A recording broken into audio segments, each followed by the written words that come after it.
Cheesy proudly presents Super Articulated.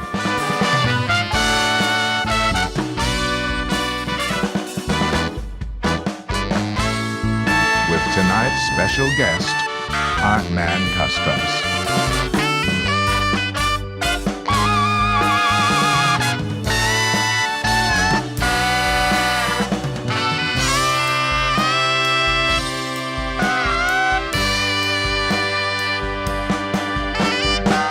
Sit back, relax, and enjoy tonight's show.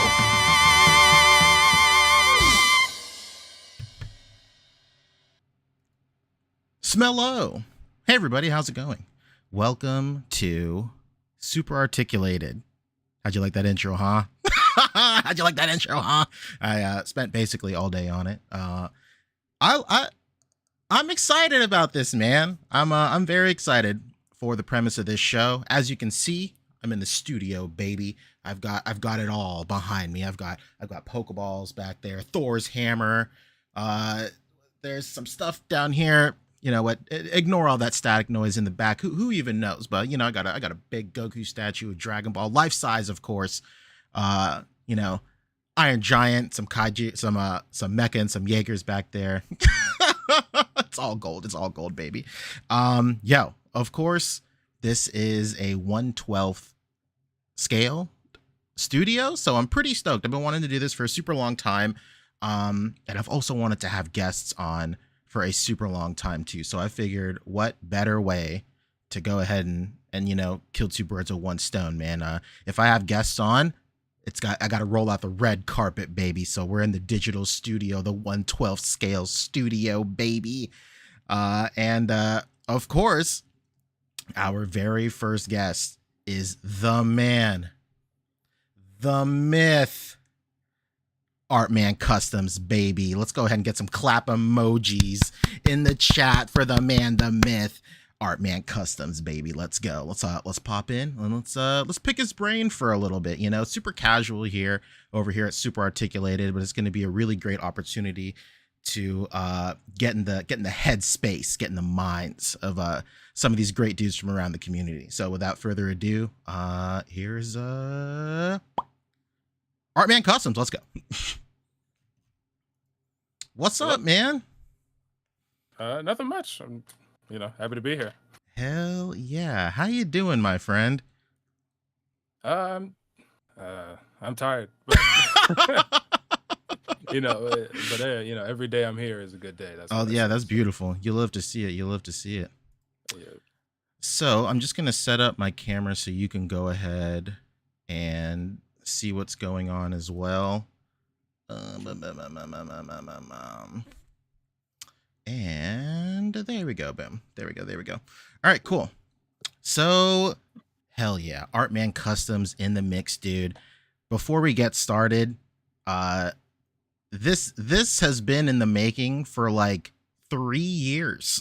A long time. It's been a long time. A very long time. I remember when I was somewhat regularly streaming, we talked about having you on and talking about the process of 3D printing and all that stuff, and that was super interesting to me, but you know, life gets in the way, unfortunately. Yeah. As it often does. Absolutely. But finally, super stoked to actually have this happen. And I knew once I was going to start having guests that I wanted you to be the first person, because we talked about it a super long time ago. But also, you kind of helped me get the ball rolling, get this idea off the ground. So I thank you for that 100%. Oh man, you've been like a big inspiration to me for years. No. So like, anything I can do. Yeah. Oh my goodness. Well, to get back. You're inspiring a ton of people right now as we speak. How did you like get into the hobby? Like, tell everybody a little bit about yourself. Where'd you go to school? Like, was the hobby part of your childhood, or was it something you found later in life, or did you start it in your childhood, put it on the back burner for a little bit and rediscovered it? Yeah. So like, I say I've been in the hobby like my whole life, basically. You know, toys have always been my thing. Going back to like, you know, when I was a toddler and I'd go with my mom to the 99-cent store. Ooh. She'd get me those bags of like Green Army men. Oh, let's go. That was like that was everything, you know. Like, and I'd set them up. I'd sit on the floor. I'd set them up, and you know, I'd like use my hand as a cannonball and smash them all down. Like it was, you know. So I've always been playing with toys. It's always been toys for me. And then I guess I really started taking it like seriously, or like, well, it started being like a hobby for me rather than like just playing with toys in what was it, 2011 or 2012? Okay.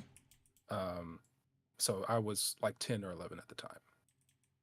Oh hell yeah. Whatever year it was the year Superhero Squad show had Dark Surfer. I don't know if you remember that at all. It was on Cartoon Network. Okay, yeah.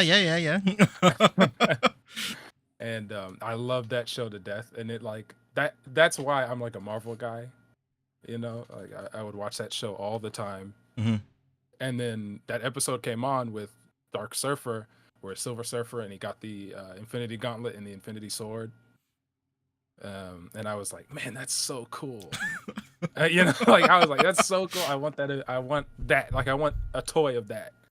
And I had some Marvel Universe stuff. You know, I was raised on Marvel Universe when we had like, you know, dentist appointments or when we had some extra bread. Yeah. So I had a few, you know, Marvel Universe lying around, and it was a Silver Surfer. I had a Silver Surfer, and it was busted up, like one of the arms broke, and I, you know, super glued it back together. And then I looked through the like folk art paints that were in our fun room, or like, you know, the back storage. Yeah. And I painted up the Silver Surfer, and I made a little Dark Surfer. Oh my god, and that's him. Yeah. Oh my goodness. It's just straight up paint. You know? You know, because at the time they only had those like weird kind of vinyl, like static figures. Sure. Yeah. I see that. Yeah. And I was like, and even then I was kind of like a purist. Like I was like, I'm not getting those. Those are like, those are whack. Like those don't have any articulation. You can't move them. Can't make them fight or nothing. So yeah, I took my Silver Surfer and I painted them up, and I keep it with me. Like that's incredible. That's incredible. You kept on to that all these years, man.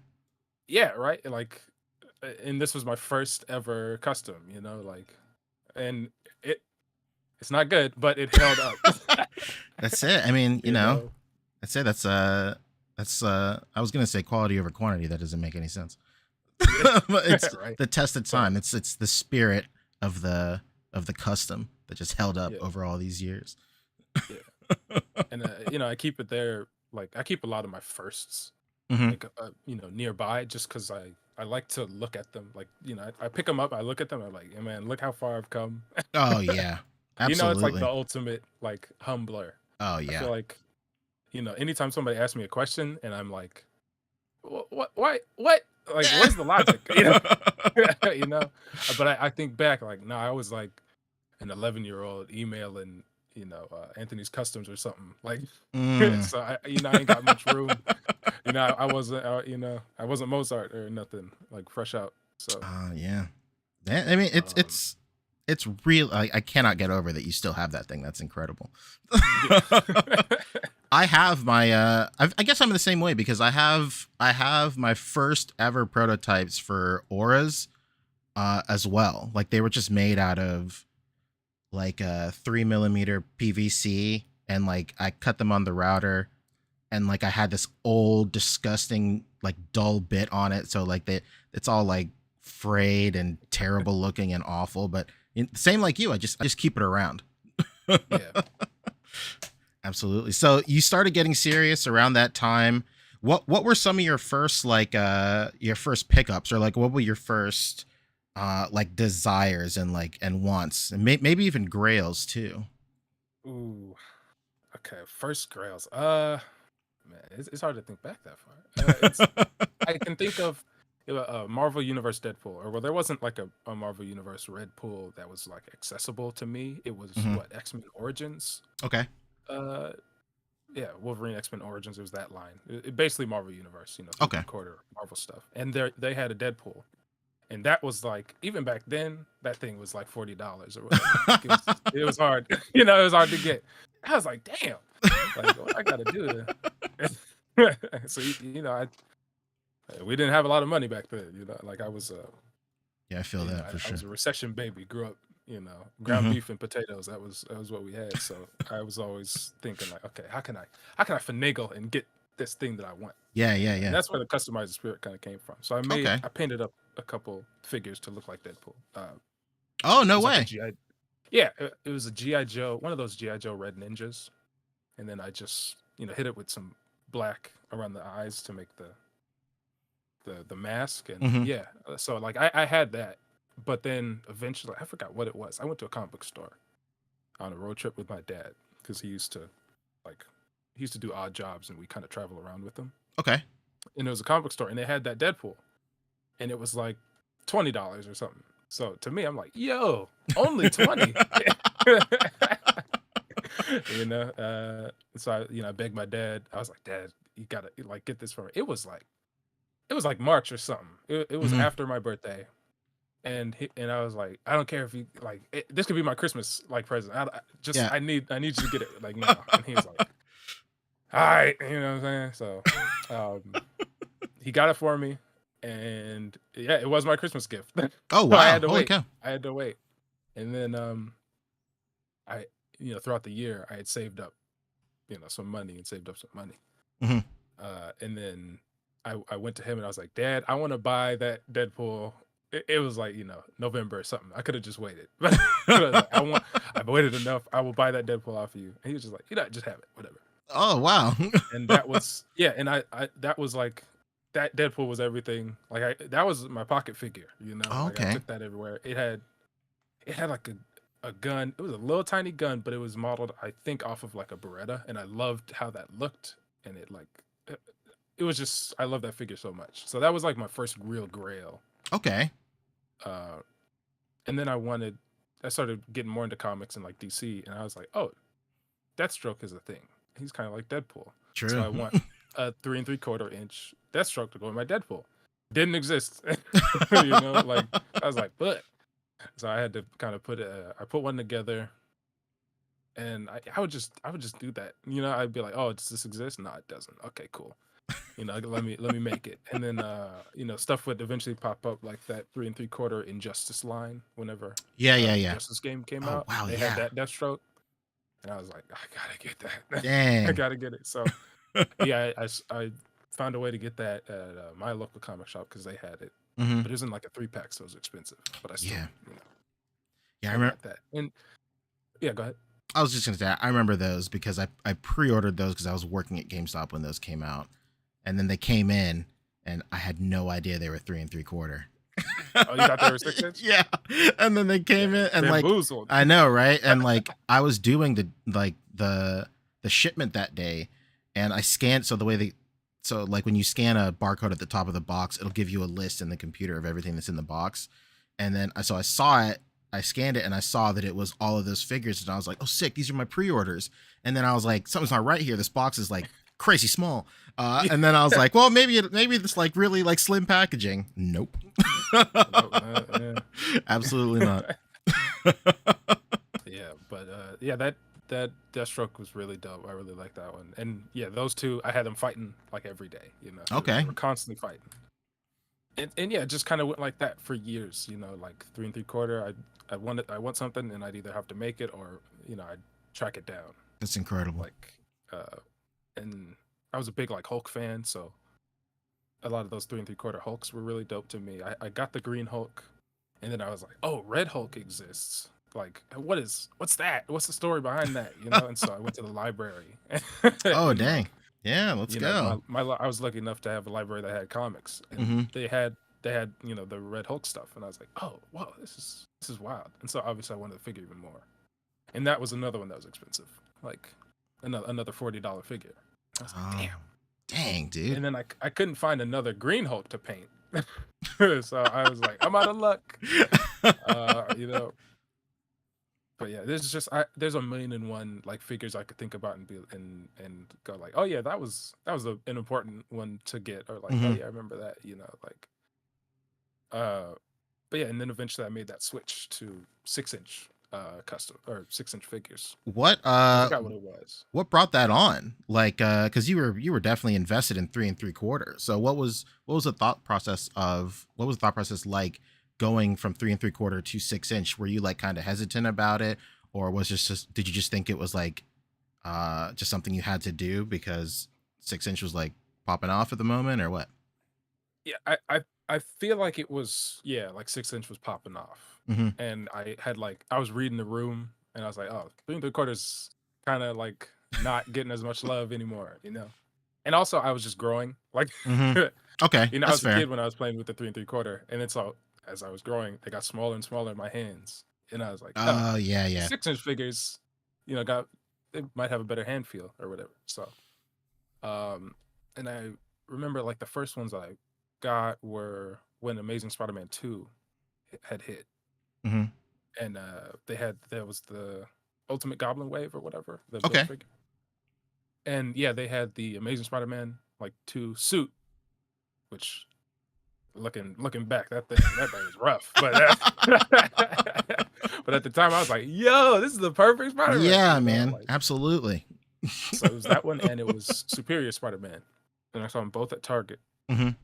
And usual story. I Yeah, don't even yeah. remember how old I was. I was like, Mom, can you get these for me? You know, I need them. That's it. Yeah. Uh, and so she was like, all right, boy, whatever. She got them for me. And yeah, I love those figures. Like and it kind of that's what sold it. Like having those in hand and playing with them, and like that Amazing Spider-Man 2 figure was pretty articulated. Yeah, yeah, Like, for sure. it was my first. That was my first time ever having a figure with butterfly joints. Okay. Yeah, And that like yeah. it could crouch and like it was just it was just great. So yeah, I just love those, and it kind of went from there. Like um I had the Superior Spider-Man, and so I was like, oh, let me get the boomerang so he Mhm. can have enemy. And then I got Electro to fight. The Andrew Spider-Man, and so I was like, oh, I'm 4 figures into the wave. Might as well track down. That's it. Yeah, you the other might as 3 well, or huh? 2 or whatever. And Might so I as built that Ultimate Goblin, and that was my first bath. Oh wow. Yeah, Yeah, and I that, still you know have it. what? That may have been my first bath. No, that was the first bath for me that like I went back and I like hunted down the pieces. Like I remember that was the first bath I ever went on eBay to like look for stuff. I got like the left arm or something. I can't even remember, but Mhm. I really like that bath. That was like really cool. Yeah, it was a lot of fun, and I remember even then the gears were turning in my head, and I was like, I could turn this into a Hulk. Oh Like, dang! Did you but I ever was do like, that or no, no? I No, can't. no. I tried, and it's one of those stories of like, uh, my eyes for customizing were Mhm. bigger than my skills. Oh, okay, Like, yeah. so I got another one, and I didn't get like a whole other one. I just got the torso and the legs because I was Okay. like, the tattered pants. That's the whole, and then I could figure out something else. And I Mhm. think around that time, another Hulk figure came out. It was Age of Ultron or something. Like I don't. It was another Hulk basically, and so I was like, oh, I'll just harvest the parts and then use and I was like trying to paint the pants purple, trying to get like a real classic, and it just didn't come out well. And it was one of those where I rarely ever am like, yeah, let's scrap it. I'm not Mhm. like I'm not here, Yeah. because that was one where I was like, I was really trying to make it work, but it Mhm. just wasn't coming together. Oh no. And I still have those. I still have it in the bag. Like I don't throw the stuff away. Okay. It's just like every once in a while I'll go through my fodder and I'll see that bag and I'll just like, that's damn it. The one that got away. Yeah. Do you But ever- now we have the 60th anniversary. That's or true. whatever, That's absolutely true. Do you ever feel like you might want to revisit that just to see if you can do it? There's been a few where I've done that. Like Mhm. everybody get your bingo cards ready because I'm about to bring up Glenn Webb again. But like Glenn Webb was he was the mentor, Absolutely. he was the blueprint. He was the guy. Yeah, for sure. I grew up watching his content, and like when really started getting into the 6-inch customs, I watched all his videos, and I try to recreate the stuff that he did, Hmm. specifically the Zemo that he did. Oh yeah. Um, it was his Zemo and then the Mania. Um, and both of them came out terrible. I finished them and they came out terrible. I was like, and I was sitting there, I was like, damn, I got everything that he got. Yeah, I yeah. got the milliput, I got the screamer pink, like like what happened? Yeah, What what's happened? missing, huh? Yeah, and I was like, oh, the skill. The Like skill. I'm that good. And but I kept on to that one, and that's another reminder of like, okay, like you can always improve, and you Hmm. can always like help people improve. So, and I would comment all the time. If you go back into some of those videos, Hmm. you'll probably find me. Like, Hell yeah. You'll find your boy's account. You'll find my like 12-year-old ramblings about how cool a figure is or whatever. But yeah, and so I am re-tackling that Zemo, Okay, uh, cool. with just to do it, Yeah, yeah, yeah. and it's about like kind of returning to those roots and like paying homage, because Oh we have yeah, that absolutely. Walgreens one, like Hmm.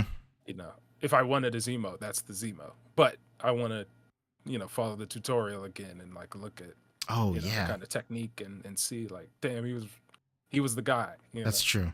Absolutely. so yeah, but that whole I don't have I don't have the drive to, Okay, just because that's fair. I have enough customs that I need to finish, That's true. like That absolutely. and I have a million more bubbling in my head, or Hmm. there's just too many customs, not enough time, so I Yeah. got to prioritize some stuff. But yeah, I still have it. I still have it just sitting in the bag. Hell yeah, dude. So I know when we first started speaking about having you on the show, you spoke about how you actually put yourself through college off of commissions alone. That is Yeah, absolutely insane. yeah, and I still think it's like crazy, That is like what I was nuts. doing to myself. That's crazy. Oh, like I guess tell the story. Like so how did it start? What customs were you doing? What was the workload like? What was the balancing school and custom life about? Like let's get into it. Yeah, so it was like so it's almost like ridiculously circuitous circumstances. So I went to Cleveland High School, Hmm. in in California, and that I'm a LAUSD kid, born and raised, so didn't have a lot of resources. Hmm. But what I did have was like, I had siblings I didn't want to be like, and I had parents that I was trying to like prove myself to. Okay. And so I got really good grades. Like that's what I focused on Oh most. hell yeah, dude. So I ended up being like valedictorian Oh, incredible. in high school, and like a bunch of stuff, like a bunch of extracurriculars. I was on volleyball team, varsity. Like Oh I my was doing a god. bunch of stuff. The accolades All rolling while, off the back. Incredible. all while kind of doing the customizing thing. So like I'd get home from practice Hmm. at like 6 o'clock, and then I'd do homework for 2 hours, and it'd be 8, and I'm like, okay, well I got to be up at 5, like, but I want to finish this custom. So I'd be, and my parents would be like, boy, are you dreaming? Like. At 10 o'clock at night or whatever, like I got the air compressor like running. Oh my goodness, yeah. I know my parents were sick of me, like, but so yeah, I was doing my high school thing and all this stuff where I was able to found a way to balance all that stuff and customizing kind of early on, and then when it was time for college, I was like, oh, like I'm not sure I really want to like what I want to do. Hmm. And so, and I had these kind of like I had this moment where it's like, oh, if I don't have a plan, like what am I? Like what am I gonna Absolutely. do? Like existential crisis stuff. Yeah, absolutely. And like seeing, I've come to terms with my siblings and I love them, nowadays. But like back then, the relationships were not good. Like and I was very much like I'm not gonna end up like my sister. I'm not gonna end up like my brother. Like that's not gonna be me. Hmm. And so, kind of as like that overcorrection and just kind of like, you know, personal stuff. I wanted to go to the military Okay. just as like a, you know, just a thing. Sure. A control thing and like a discipline thing, and you know, just I like it here. Mhm. You know, like I kind of love this country for all of its faults. Hell yeah. And I could go on and on about its faults. You know, Absolutely. you know, 364 days out the year, I'm like, let's dismantle the system. Let's, you know, burn it down to the ground. It's not working. But you know, July 4th rolls around, or you know, and That's I'm it. like, yeah, let's go.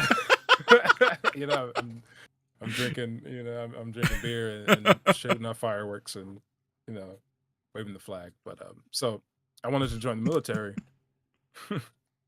and my mom was not having it. Oh no. My mom, she's like, she's a big hippie, like Oh, okay. biggest hippie ever. And she was like, you're not doing it. And I was like, what? Mom, like, how you gonna tell me? You know, and so she was like, just promise me you'll go to college first. Okay. Do college first, and then if you still want to join, you can join, right? Because it was like a very desperate need to join for me, you know. And Okay. it was like a constant, like it was kind of like eating away at me, you know. Interesting. Okay. So I was like, okay, like I'll do college, but I, you know, I was just like, man, I could just go, like. You Like, I could. but I was like, you know, I love my mom too much, you know. My mom is Sure. important. Absolutely. So I was like, okay, let me just see, and then if I change my mind, all the better, you know. I find my place kind of in college, all the better. Mm-hmm. But then I go to, because I was a part of my Black Student Union, there was Okay. a Black student kind of like college fair, Okay. and it was, so I went, and you know, Morehouse, Tuskegee, Mhm. you know, Southern University, all of those, you know, institutions were there, and I had went with a group of friends, and we were all like, oh, let's hit up, you know, let's hit up Tuskegee, let's hit up Morehouse, let's see, because they were just accepting people on the spot. Like if you brought your test scores, brought your, you know, your letters of rec, brought your, you know, all that stuff, your transcripts, they'd be like, okay, yeah, you're in. You know? Okay. And so I went with them, and I got a full ride offer from Tuskegee. Incredible. You know, a full ride offer from Southern and like a couple other institutions. I was like, cool. Like, Oh, absolutely. You were valedictorian. Tell, All that stuff. yeah, you know, Yeah. I was like, I can't wait to go home and tell my parents. Incredible. But Dude. then before we left, came across a little booth, and it was the West Point booth. Okay. Like, and I was like, oh, I could tell this dude's like pressed. You know, see everybody walking past him. And that was, you know, that was Captain Easterling at the time. I didn't know, but I was like, okay. So I walked up. I was like, hey, you know, I really want to join. I really want to, you know, enlist. But my mom is like, hey, go to college first. So Mhm. if you guys are like a college, if you guys are a university, like I'll go, you know, and it's kill two birds with one stone. You That's know, it. The I'll loophole, get to huh? college, and then boom, I'm in, you know, like. And so he was all like, oh yeah, sure, like, you know, whatever, we'll take your information down. And he looked at my stuff. He's like, whoa, Dang. you're like mad qualified. Yeah, he's like, oh Like, my God. I think he was like, holy shit, like somebody actually good, like, you know, somebody with prospects. Like, That's true. And so he was like really hyped, and I was really hyped, and he was like, yeah, like here's my card, like we'll do this email stuff, blah blah blah. So and they were like, we'll get you through the portal, and like, you know, getting into West Point, not easy. It's not, you know, it's not you know, for LA locals, it's not Pierce, you know, or it's not CSUN. Yeah, it's a really rigorous process. And so I, you know, all this stuff was going on while I was kind of building my Instagram. Okay. And like Yeah. the toy stuff. Mm-hmm. And so I take on little commissions here and there, just to kind of like have money. Sure. And so I did the West Point, you know, process of the admissions process. You know, the physical exams. I got the letters. Mm-hmm. And so yeah, and it was all set to go. And then I told my mom. I remember telling my mom. She was pissed. Yeah, you found the loophole, this man. This isn't what I meant. Yeah, exactly. I was like, hey, you know, and you know, so and I was like, yep, this is it. This is the life. And my mom, she kept trying to be like, no, watch Full Metal Jacket or watch Hurt Locker. Watch these movies. Stop it. And I was like, Mom, you fucked up. Like, I'm hyped. But, this is even better. That's Which, it. like, what, like, it kind of makes me think like, damn, what, like, my mental headspace back then was crazy because I watched those movies and was like, this is perfect. Like, I got even more hyped to go. And so, but yeah, it was just a crazy time. Like, finishing up high school, doing all the West Point stuff, flew me out, kind of, gave me a feel for the place. Mhm. And like, I was just in the crazy headspace, like making everything work. I was moving a mile a minute. Mhm. And then, got there, and then, health stuff got in the way, like, injury and some pre-existing stuff. Oh But my god. Yeah, that's always so the I was worst, like, huh? yeah, so they were like, "Hey, player," Oh no. they're like, "Hey, player, uh, about that," Oh no. And there were some real like shit kickers when I was down there Mhm. that were like, "Oh, we ain't rocking with you. Like, we don't like you." Oh my So god. they were real happy to make it so that I couldn't be there. But I still love my time Mhm. down there, and I still love my time in that period, and I reflect on it a lot. Still hold on to certain things, that programming stuff, Oh, walking my hands absolutely. cupped a lot.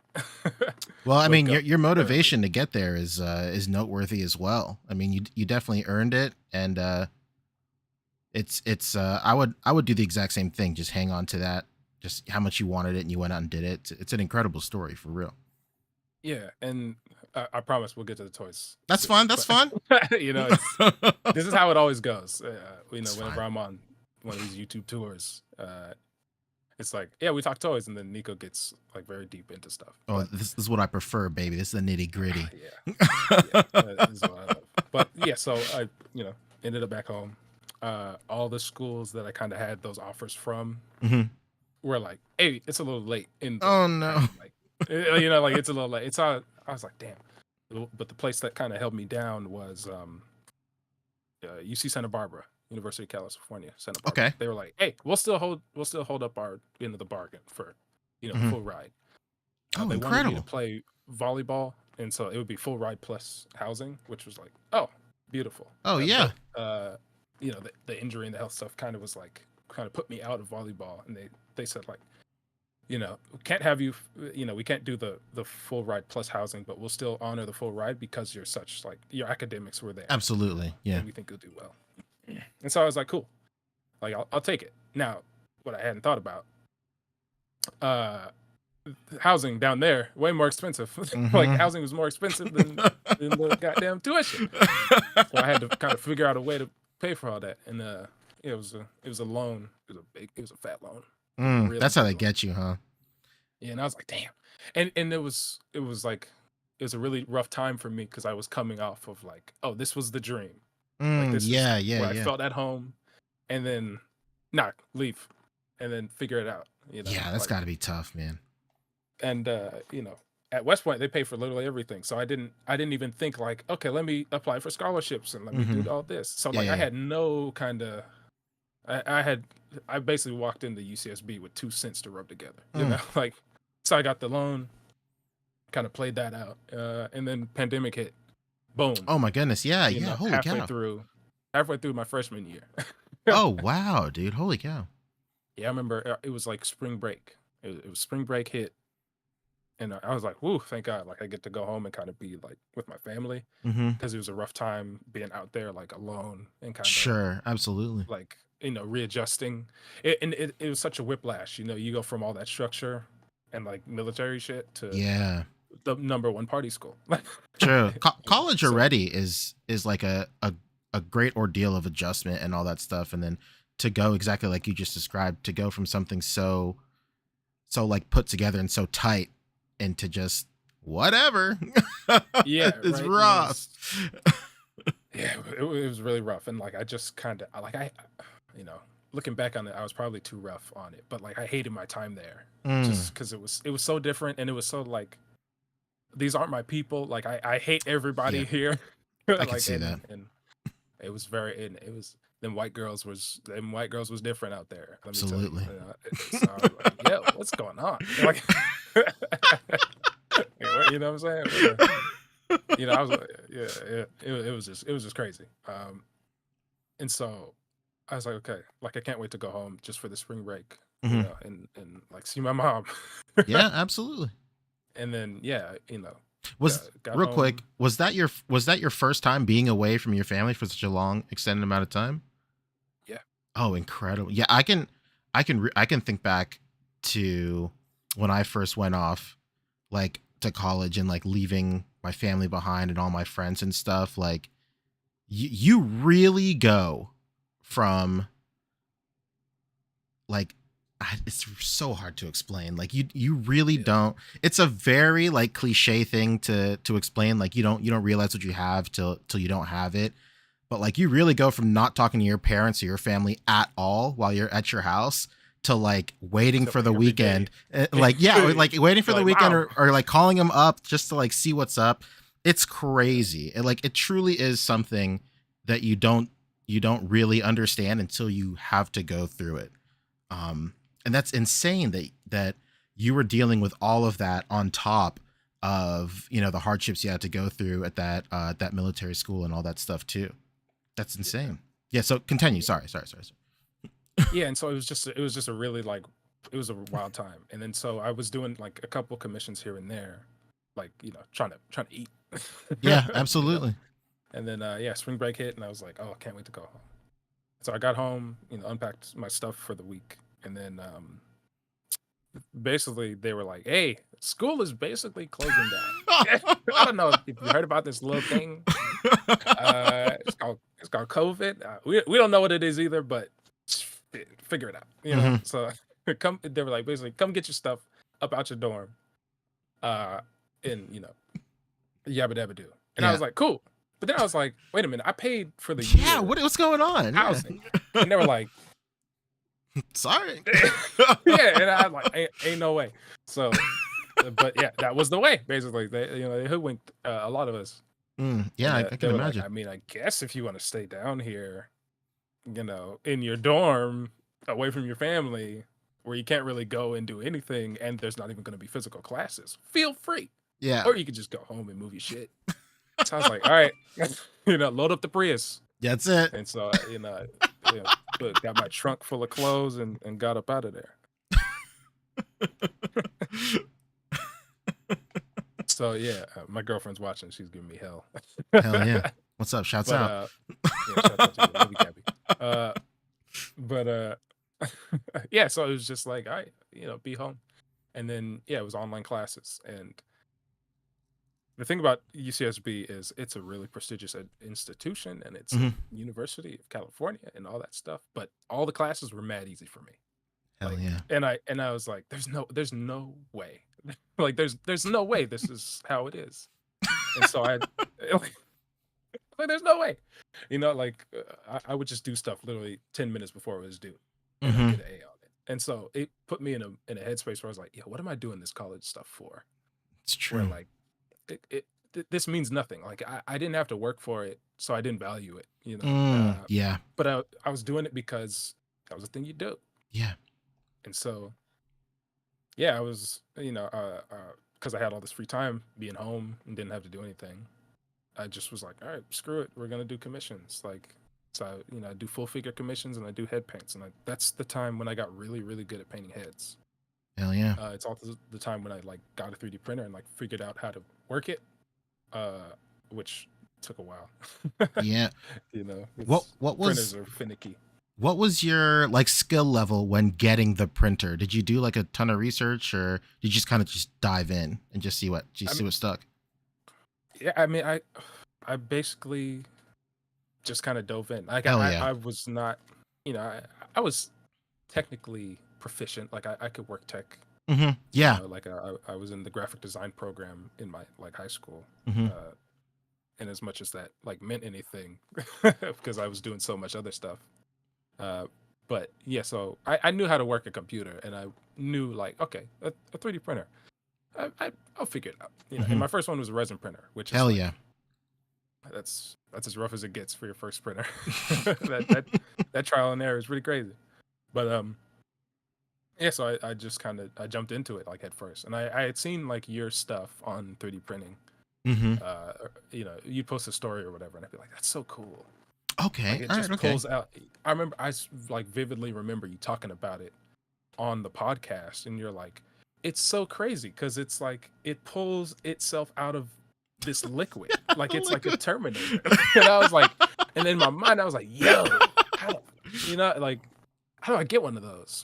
So painting heads, yeah. So painting heads, exactly. Yeah, so printing heads, and yeah, so I got the printer, you know, with the money because I made a decent amount of money on commissions because everybody was home and everybody was spending money on stuff to have at home. Yeah, absolutely. And so I spent that money on a printer, and then you know, eventually was able to make more heads and work with some amazing sculptors like Arobus22. That's like my partner in crime. That's my brother. Oh, real. that guy's the man.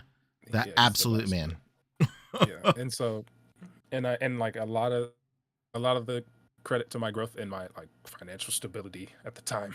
Okay. And, like, you know, paying for anything is owed to him because like yeah, we came up together and it was like I don't even remember like how we linked up, but it was just like, hey, I really like this thing that you did. Can I buy this file? I got a printer. And then I was like, hey, can you make this for me? Like, can I commission you to do this? And that's how we kind of, you know, that's how we made our bread. And you Hell know, yeah. I'd give him like royalties and stuff. Like I'm gonna send him a big like royalty package for all these Hobie heads, like for his birthday, because it was never like a deal. You know, it was never like, you got to give me 10% of your sales or whatever. It was just like, hey man, like you know, I'm making all this because I'm printing and painting stuff. You were the original sculptor, you know. And I feel like the sculptors are kind of underappreciated in the industry. Oh yeah, for sure, dude. Yeah, absolutely. Like, yeah, it's a lot of like I've seen a lot of murmurs in the community, like, ugh, why are all of these sculptors doing the same thing on their Patreons? And it's like maybe because they're like human beings. Yeah, man. Excited about stuff and characters. Who would have thought, huh? Who would have you thought? know, who would have thought people would have liked character in Across the Spider-Verse? Yeah. Who complains about that? That's crazy. That's an insane thing to complain about. It's unbelievable. Yeah, I say it's a lot of people who don't see the sculptors as like people and more as avenues of profit. True. Yeah, these are people who went on Yegi.com and for the last like 3 years were just able to get files for free. Like that's exactly what's happening. And to a certain extent, I can understand their discourse, but like, you know, they should know. Like they're just trying to make bread like everybody else. Like, you know the game, man. And it's like, you know, try not to be messy, but I'm here for it. You know, I don't know if you got that disclaimer, you know. Oh yeah, I sure do. Let's go. Guest or whatever, yeah, why not? Yeah, let's dust it off, baby. Yeah. But yeah, and it's like I'll be seeing some of these cats, and I'm like, oh, y'all don't be crediting the people. Like I know who made that. That's true. I know who made that. Like you ain't, you know. And it's so easy. It's so easy for like the layman to just be like, oh, you made that. You know what? Yes. There somebody on Twitter who has like an incredibly huge following did that just today. It's not them, but they pointed out that somebody was selling Hobie heads and they're all like, these Hobie heads are by this person. And this is no disrespect or anything, but they just credited the painter. And then I was like, these are Orbis heads for sure. Oh, absolutely. You know? And I always like have to have the person credited. Like here, hold on. I have for each of the Hobie heads that I ship out, I have a little kind of like piece of paper. Beautiful. And it says, thank you for your support of this little business of mine. Please tag me and the sculptor at Arobus22 if you post any pictures, as we love to see our work in the hands of others. And then, you know, a little blurb about recommended music. Because incredible. I'm that kind of guy. What a class act. But yeah, it's like, and I do that with everything. I always am like, and if somebody says like, hey, I got this from Artman, I'm like, it was sculpted by, you know, like you got it. Because you got it, you know, like I don't know. But it's crazy seeing, you know, dudes who make their bones just printing heads and then selling them to customizers, like not even crediting. Credit them. and then like B, get mad at the sculptors for doing what they want on their Patreon. Yeah, it's crazy. It's nuts. Yeah, it's very interesting thought pattern, and it's I, like you could just commission them if you want a specific thing, like for real, you know. for real. Like it's I really think it's them just getting, a lot of people were just too comfortable getting files for free, and then as soon as they started charging for it, charging for their time and effort and talent, then they're all like, oh no, I don't want to do this. But like you could literally take less than 10% of the commission that you make on all of these heads that you're printing, and then just commission the person that you've been taking these files from to make your own custom head or whatever. And I think the inside baseball of it all is like there is money to be made if you invest in like the talent, if you absolutely invest in the thing, you know, like. But I interrupted you. Go ahead. No, it's okay. I was just gonna say, like, I think a lot of it has to do with like there's like a fear if people find out that it wasn't them sculpting it, that they won't buy it. I mean, like, or like they like devalue what they do more. Like you're still offering like, as long as you're upfront and honest about the service you're offering, then like what's the big deal? I just don't understand. Yeah, you know, it's interesting, but like, and to get into like the kind of minutia of like how the industry works, it's like, you know, my Isaiah Bradley head sculpts, right? For example, I love the character Isaiah Bradley. He means a lot to me, like personally, you know. And I read that comic like front to back so many times riding the train home, like from college when I would go to visit pre-pandemic, like and like it moved me to tears. You know, crying on the train looking at a comic book. Like, hell yeah, yeah, like, what's up with bro? Like, look at me crazy. But it meant so much to me, and like, you know, the history, you know, of this nation, and like servicemen, and you know, my family.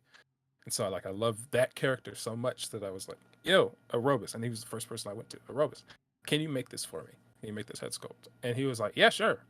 And he made it for me, and it was like it was perfect. Like it was perfect. There was literally no adjustment that needed to be made. And I just saw it and I was like, oh man, this is so great. But I knew people would be watching and people would be biting. And so, and I've had it happen before where I'll commission a thing and then, you know, I'll post it up, and then 2 or 3 other people who are watching me will go, hey, Robus, can I buy that file? And then start selling it themselves as well, you know. And so I didn't want a repeat of that because it meant so much to me, and I didn't want like that kind of. I was like, nah, this, because it has to be done with love. Yeah, some of y'all absolutely. don't be putting the love into the product. That's, you know, very like, true. Mad uncured resin on the print, or like it's still sticky. Yeah, you know man, what I mean? That's like crazy. Or just like, you know, a bunch of stuff, or your paint ain't, you know, you ain't painting it right. That's it. Thin your paints, please. You know what I'm saying? You know, some of y'all got hair or lint up in it. You know? Oh my like, god! Y'all don't be putting the work in.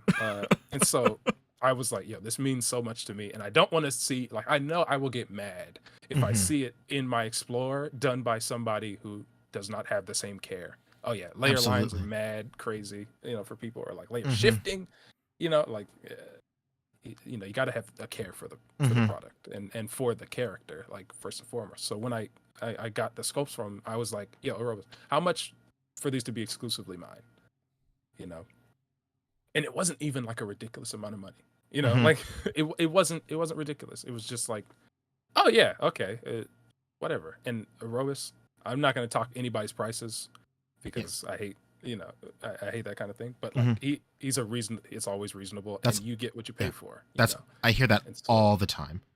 Yeah, he's just the best, man. Hell yeah, dude. Hell yeah. It's crazy. People get pressed when people do commissions and then they pay for the exclusivity. Like, what? I mean, like, fundamentally, I understand it, but you know, you get what you pay for, dude.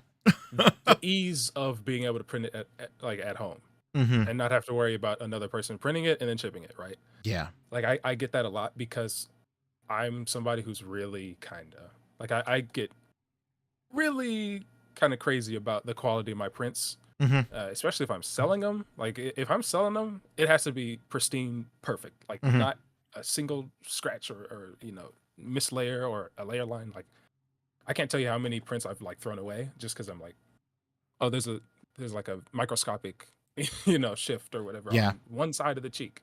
I'll Like do that with I Dusty's won't too. have it. I'll like Yeah, I'll kill an entire batch because there was like a shift towards the bottom, or like the top layer is like kind of funky or whatever.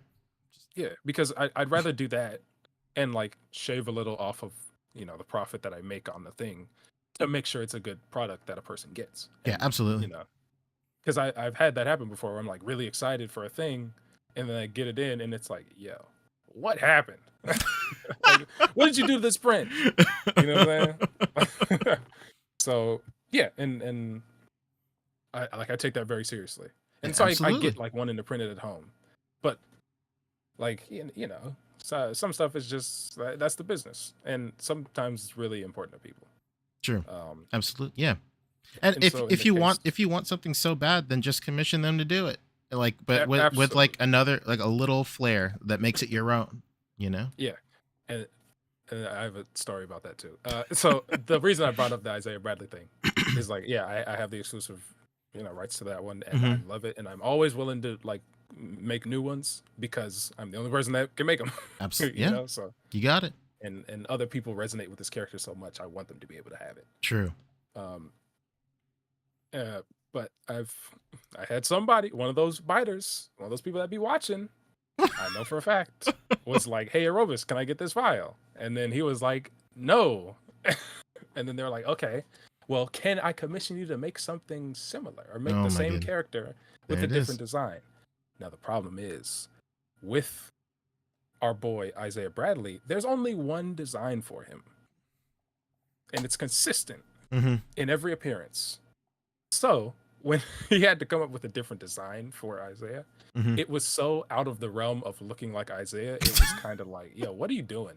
Like, whose idea was this? Like, and I never want to say, like, one, the sculpt didn't look bad because nothing nothing Chris does ever looks bad, but the design was bad. Like, the design was not there.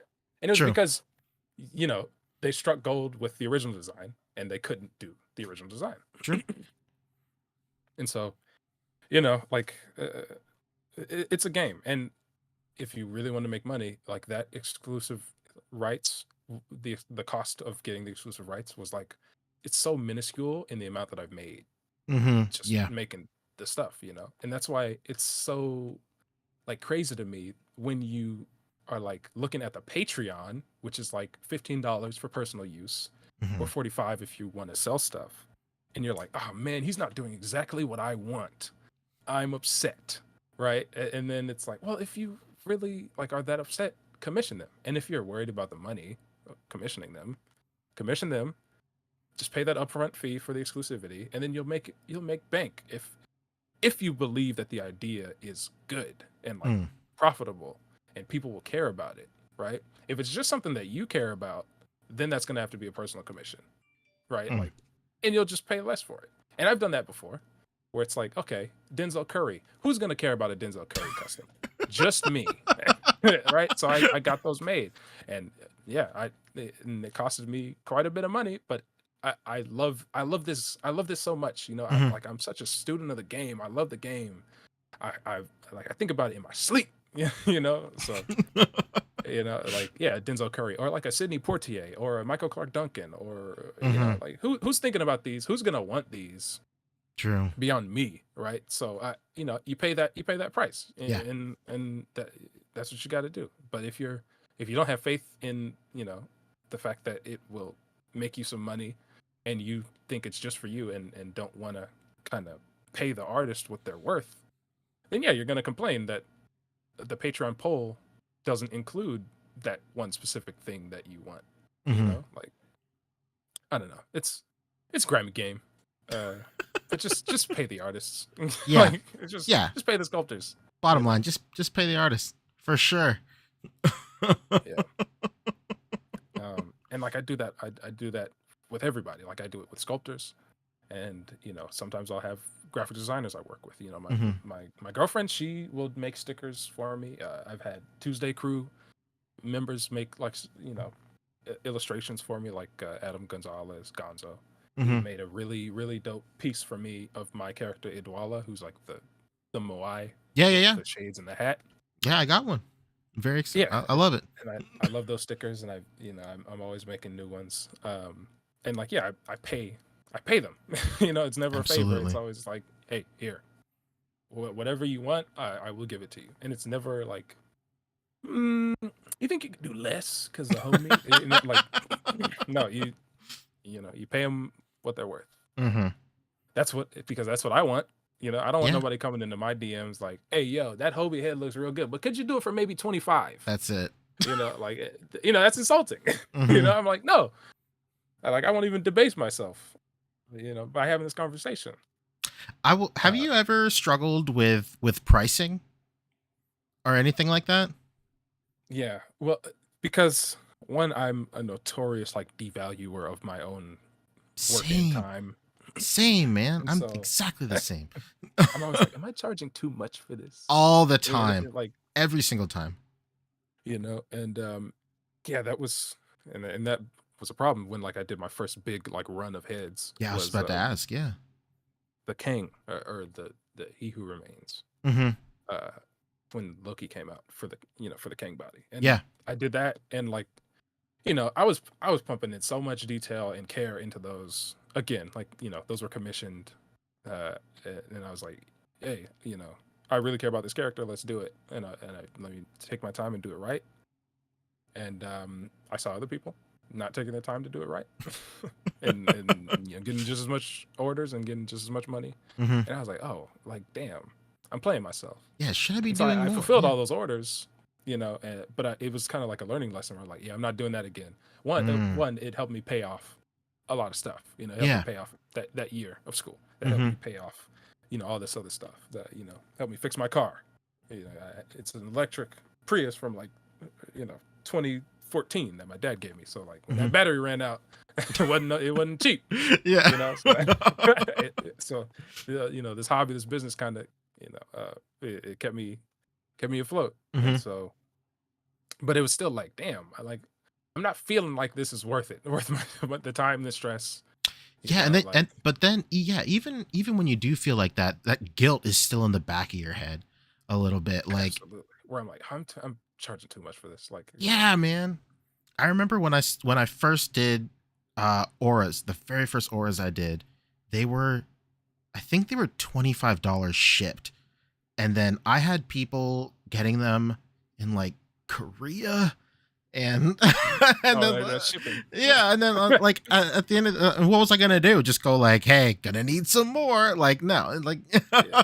Well, that's kind of on you for not saying like that's shipped in the absolutely US. That's absolutely on me. Absolutely But yeah, I on me. feel you on something like that. But exactly. Like, and then I would have like my friends, like close friends, would be all like, they would find out just how much work it took, and they're all like, oh, why are you doing that for $25? And I'm like, I don't know, because the real ones cost like 22.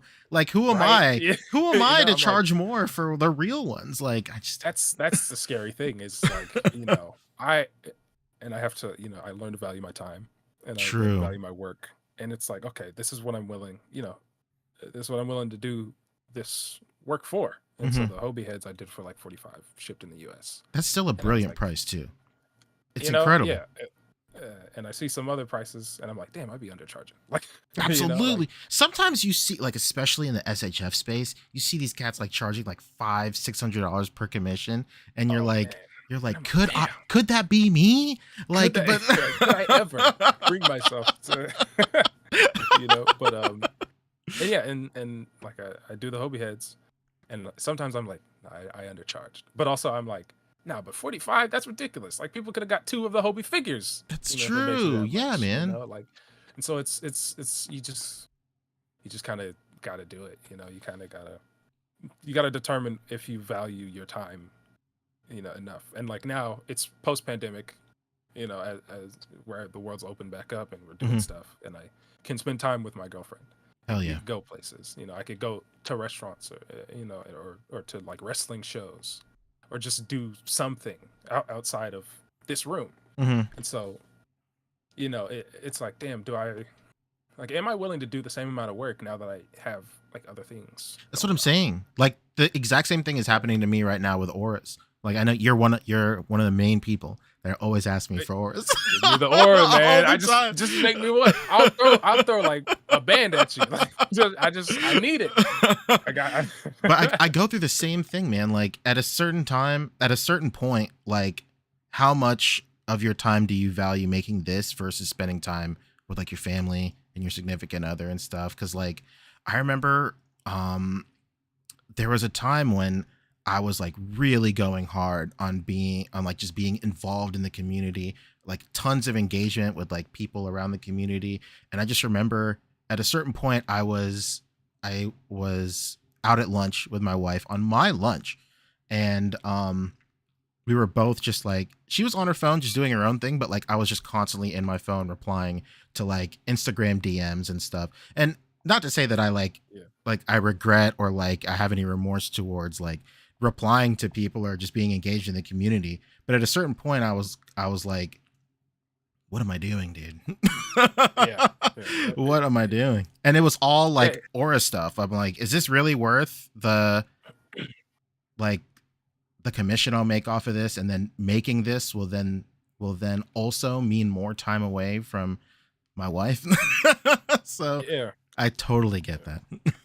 Yeah, and I get that on like a micro scale, because like, you know, I spend very little time with my girlfriend because Mhm. she's, she's a Mexican lady. So her family's like, nunca, nunca, Oh no. no black, like, Oh no. so I don't go to family events with her, even though she goes to a family event like twice every weekend or Oh whatever. no. And so it's like a real Herculean task to get her out of the house for anything Mm. we can both, enjoy. Uh, and I'm like, man, we could probably squeeze this thing in, but I got all these heads to paint, or That's I true. got to do this commission, And so, I love my lady so much, and like, this hobby has allowed me a lot of money to like take her out to nice places Mhm. and shows, and like, Gabby, stop listening, go away. 5 seconds. Perhaps pay for engagement rings. That's true. Absolutely. So it's a whole song and dance where it's like, okay, I gotta, and I feel like I have a responsibility, like, like a kind of duty to this, thing, because it has done so much for me. Yeah, And this I get community that has done so 100%. much for me, and like kept me around, Mhm. it was really dark times, from time to time. And the community had like held me up and said like, nah, we ain't done with you. Yeah. Like, and I'm forever grateful for that. But like, I find myself more and more kind of like, do I want to do this much more? Like, Mhm. do I want to keep going in this capacity, or do I want to like finish up this, these 120 plus Hobie orders, and then just say, all right, I'm done, not doing any more work, ever again. This is just for me again. Mhm. Like I think about that so much, but I That can never quite bring myself to do it. true. Absolutely. That's crazy that you bring that up because I have a similar situation where I am just constantly doing dusties every single day. I don't have time to do I that there's no point. There's no space in the production to do stuff for myself. So I've just Okay. stopped doing stuff for myself for like the last like 2 years. So like it's crazy that you bring that up. Like do you ever take like a little bit of time to do something for yourself, or is it just straight up just work all the way through? It's almost all work. I mean, like if you look at my Instagram, I have not posted anything in 2 weeks, which is like the Mhm. longest time I've ever really gone without posting something. Like, because I always try to keep something on the page that's like Yeah. fresh, or I always try to do something for myself so I like can remember to love the hobby. Like I feel like a lot of love, whether it's like family or your significant other or your hobby or your job, right? Is you remember why you love it, and you Yeah. better remember to take that time and do the thing that you love, or embrace that aspect that you love so much. And when you don't do that, that's when you get burnout, or that's when you get tired of it. Mhm. And so I have to like I haven't really been doing that because I have all these heads to paint. Yeah. And it's like it's a really stressful thing because you get all these orders and you tell people, hey, I have all these orders, and they're hand painted, and they're like, my QC is immaculate, like every time, and my customer service, like I keep on top of it. Mm-hmm. But people see like, their favorite Instagram guy gets it in, or their favorite YouTuber gets it in. They're like, yo, where's mine at? Like, yeah. like I'm Mm-hmm. slacking, but it's like, no, like if you see, if you check on what I'm doing, like I'm constantly sharing people getting stuff in. Yeah. And like if you check my refs, like I have 100 of them, like I have hundreds and hundreds. Like people are always like, "Yo, Nico does it right." Like I don't think, there's probably somebody out there, but like I don't think anybody.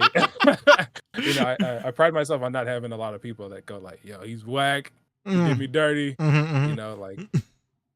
And there are people who are like, they're mad difficult or they're not understanding, and I'll just be like, yo, bro, I'll just refund you. Like, it's not even that serious. That's what I'm saying. Like, it's not worth the stress of the 45.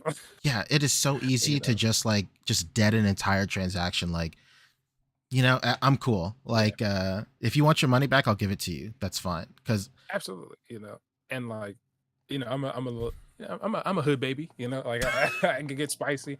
It took a lot of like reflection and kind of self-improvement to get to be this kind of positive person.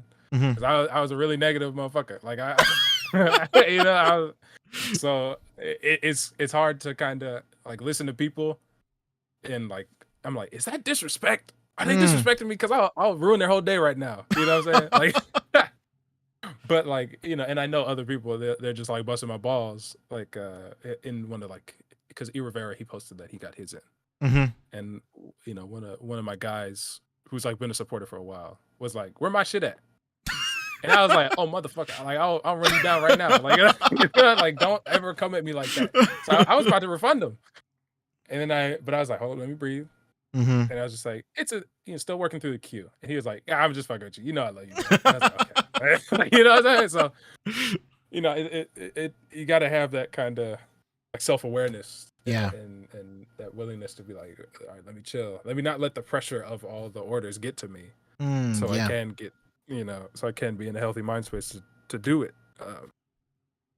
It's a tough balance for sure. Cause like, I'm the exact same way. Like some people will be in my DMs, like asking about the queue and stuff. And then some people will get a little upset. And then like immediately my like knee jerk reaction is like, what the fuck are you talking about? Like, just relax. Right. Like, do you see me like every day on these stories? Like, blah, blah, blah, Yeah, blah, blah. right. Like, but then I have to think like, listen, man, these guys don't know what I know.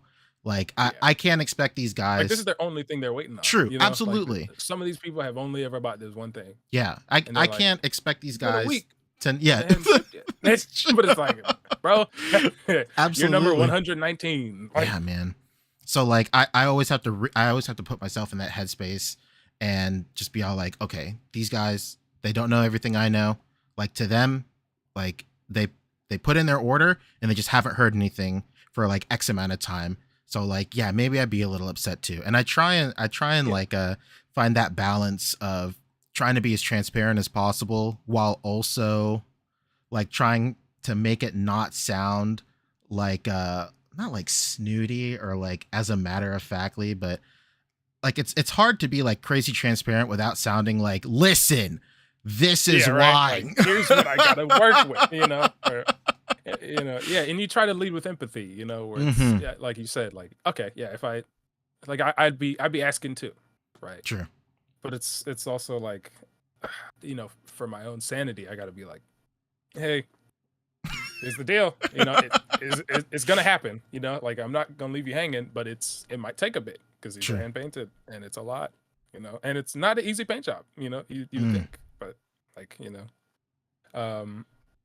yeah, it's just, you gotta, it comes with the territory, like customer service is a part of this, like just as much as making the stuff, talking to the people who you're making stuff for is a part of it. And it's like, I wish I could avoid it because for every hour that I spend painting the heads, I probably spend like 30 minutes answering DMs about like, hey, can I get an update? Or, or like whatever. It's like, if I just had that extra time back, I could be done by now. Yeah, it's just something you got to do for sure. but something you got to do. And like I always understand, like, you know, and I never want anyone to ever feel bad about asking, unless you're asking me like every probably 2 hours. Oh no. You know, like don't be doing that. And like one thing one of my little tiny pet peeves, just because we're here, Let's is go. like, can you send me a picture of it? Oh, Yeah. there we go. It's like, bro, you've seen a million pictures. You think just you're wanna gonna get know. the bad one? Yeah. Like, you know, but it's like, yeah, all right, you know. Yeah, but then again, you Yeah. have to remind yourself, like, okay, Yeah, you know. It's all like, right, okay. Yeah, and it snap a picture. It's like, yep, Have that's you- what it looks like. Have you found, like, you've been doing this for a super long time. Have you found yourself like radically adjusting like a certain way that you approach this method over the years with the knowledge you've learned, or how the more and more you find out about yourself and your own process with this? Yeah, because I've been doing it for so long, and you know, you acquire new tools and kind of Mhm. techniques and new materials, and it changes. It's almost like a damn it. Like you're sitting there and you're like, I've been doing this for 10 plus years, man. Mhm. You know, like I've been in this game for a Incredible. long time, and I'm like, I've been doing this whole thing wrong this whole time. You know, like, you know, like I can say probably like a few years back, I heavily relied on the airbrush, Okay. and I thought like the airbrush was everything, you know, because it's like it makes it easier, it makes it quicker, Mhm. you know, like, and you get smooth stuff really fast, and you don't have to do all the layering. But like with these Hobie heads, no airbrush is used on it. Incredible. It's all hand brush, you know, and so I'm using these Citadel paints, and I'm, you know, That's it. You should be using it. charging more. Yeah, right. But yeah, it's like, you know, the convenience that I thought I had with an airbrush, it's like, oh no, like a hand brush, I could probably get more done, and Mhm. it uses less like paint, like less paint is going to waste, you know, like, Mhm. because with an airbrush, you're spraying a cone of paint at a thing. Probably like 60% of that is not actually hitting the surface that you Exactly. want. And so, you know, and then like I have, you know, I'd spend so much time like dookie on the cheapo paints, you know, Mhm. like, folk art, ugh, you know, or Apple barrel. Apple barrel, yeah, or Liquitex basics, ugh. But like stuff has its uses. I mainly love the Liquitex like black basic Mhm. because it's like not a heavy pigmented paint, and it's very much like acrylic medium. It's a majority acrylic medium, which like if you're trying to use it for like a lot of the figure, not good. Mhm. But when you're trying to use it for like hair, it's immaculate, because one thing I love about it is it's so easily removed if you rehydrate it, like pre-sealer, right? So I you know, I'll paint up the hair, blah blah blah blah blah, and I'll get, you know when you're like painting the hairline, you know your muscles just kind of contract and you get like a swoosh on the forehead, Mhm. Mhm. and you're like, I don't want to have to mix that skin tone again. Right? Like, yeah. And if it was a Citadel, you know, that's a heavy pigmented paint, and it'll stay on Mhm. the model. You know, it will not leave. And so, but the Liquitex stuff, like all I have to do is just get like the paintbrush wet, get another paintbrush wet, and then you could literally just push it off, like just straight up push it off of wherever. And so like it's really easy to do hair now because I use this as a base. And it's like, okay, all the hair is covered, and then if I have that little, especially like eyebrows and eyelashes, oh my Mhm. goodness. Like it's so easy to work with, and I love that. And this is something I've discovered probably like 2 years ago, after like, you know, a decade of using the stuff that is not so easy to work with, you know. You know, and I'm always trying out new like sealers and stuff, you know. It's always I'm always learning new stuff and always trying new materials. Yeah, Shaxto and Shat X. Oh, sorry, I'm awful at reading. It's a 4th grade level over here. But he's asking, what do you use to seal your paints right now? Since you were talking about sealing. Oh man, so I use like, I have a ton of different sealers for a ton of different things, you know. Mhm. Yeah, there's no like catch-all. It's always different. There is definitely no catch-all, because one sealer you use on a specific kind of paint or a specific kind of plastic Absolutely. will not work with another kind, you know. So like for example, I'm working on a Kong repaint again, and it's it's the NECA Kong, and it has like a rubber belly. Yeah. The whole figure is like hard plastic except the belly, which is like a rubber overlay for some godforsaken reason.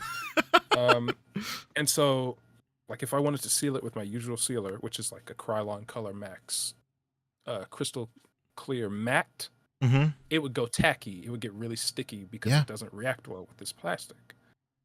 But if I use Mr. Hobie like super clear matte, hell yeah, it actually sets right.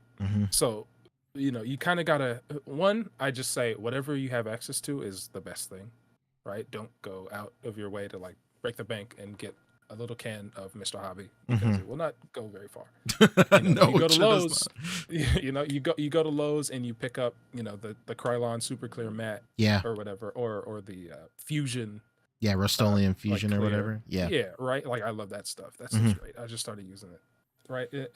Like I have a highlight also on my page where I kind of talk about what sealers and paints I use. Yeah, absolutely. That's a incredible resource. Yeah, and that's everything to me. Like I always try and share. If there's ever any question that somebody has and they message me, I will respond and I will like answer it because I remember being like somebody unfamiliar with unfamiliar with the materials, and I would ask, Glenn, and he would respond and he'd give me the tips and the pointers. And so like that was so valuable to me as a newcomer. And then, when he unfortunately left us, there wasn't that same that, Glenn was the exception, not the rule. I'll say absolutely. That. So, people were not trying to share information. And so I had to do that trial and error, and I wasted a lot of money on that trial and error. So if I can help somebody just kind of avoid that, it's like student loan debt, just because I had to suffer doesn't mean I want other people to suffer. Exactly. That's what I'm saying. If you ever have any questions, I'm always down to answer it. If you just message me, and then look at my highlights, because my highlights I always have either tutorials or FAQs and stuff. If I share it on my story, it's probably going to get archived some type of way. So, yeah. Awesome. That's incredible. So right now you're doing those Hobie heads. You said it's like a ton. There's like a ton of them. A ton. Well, so like, when you took this on, did you know how it was just going to genuinely explode within the community? No. Okay, no. that's what I thought. Because again, talk like because I got a real problem with like imposter syndrome and like where I'm like I'm not that good. True. I get awards at school or for college, like, oh, here's a award for your work in the communications department. You're not even a communications major and you're like this good at the thing, and you're gonna sit with all the communications majors who do not know you and they're gonna question who the hell you are and why you are here winning their department's award. And so I'm always like, I'm not that good, I'm not that guy. Right. And so when I put up the open pre-order, which is a mistake. That is the mistake. Like, the open pre-order. But I was like, it was a stealth drop. That's the problem. Like I didn't post on my page, hey, I'm taking pre-orders. It was randomly in my stories. Boom. Like, here's the price breakdown. Here's the deal. Here's what it'll look like. Here's what, blah, blah, blah. It'll be up for this 24-hour period. After this story disappears, I'm not taking any more orders. Right. And so I thought that was like, all right, cool. I'll get 20. You know what I mean? Half of those will be homies. And I could be like, hey, I'll get this to you when I get it to you. You know what I'm saying? So that's what I was thinking. Right. But then, boy, was I a fool. Because, in the morning, I checked, once that story went down, I checked the responses. And it was like 200. It was like 200 responses. I was like, okay. Yeah, I made a grievous mistake. I knew it was a lot when your follow-up story mentioned I'm still going through DMs. That's how I knew. I was like, yeah. But like, and then I'm often too nice because people will have like DM'd me instead of doing like the official response thing, and I'd be like, oh, okay, I'll fit you in, you know. So I put them in a spreadsheet or whatever. But it's like, yeah, so it was a lot. It was a lot, and you know, it was like 200 responses. 80 of those were like painted or unpainted. Okay. Where I just had to print them, and those ones, bless those people. Yeah, that's not so you bad. know what I'm saying? So it's easy, you know, and I say it like it's easy, but it's like, you know, well, for someone like you, yeah. Sure. Great printer. Fuck off. You know, I'm running to Mars too. Don't get you don't get a lot on the plate with that one, no. Especially with these heads because they're pretty big. And so I was literally running. You know, my old girl, sheesh. I've had it for years, and she's chugging along. She sounded like a F2 bomber. Like, it's crazy. You know? Like it sounds like a helicopter, but she's still chugging along, printing up stuff. And so I got all those, a majority of the unpainted orders shipped out in that like first week, which was like a Herculean task. And then people started hitting me up like, hey, where's the painted joint at? I'm like, bro, come on. You have no idea. You have no idea. And so when I, you know, and then often people wanted like multiple of the, you know, wanted multiple unpainteds.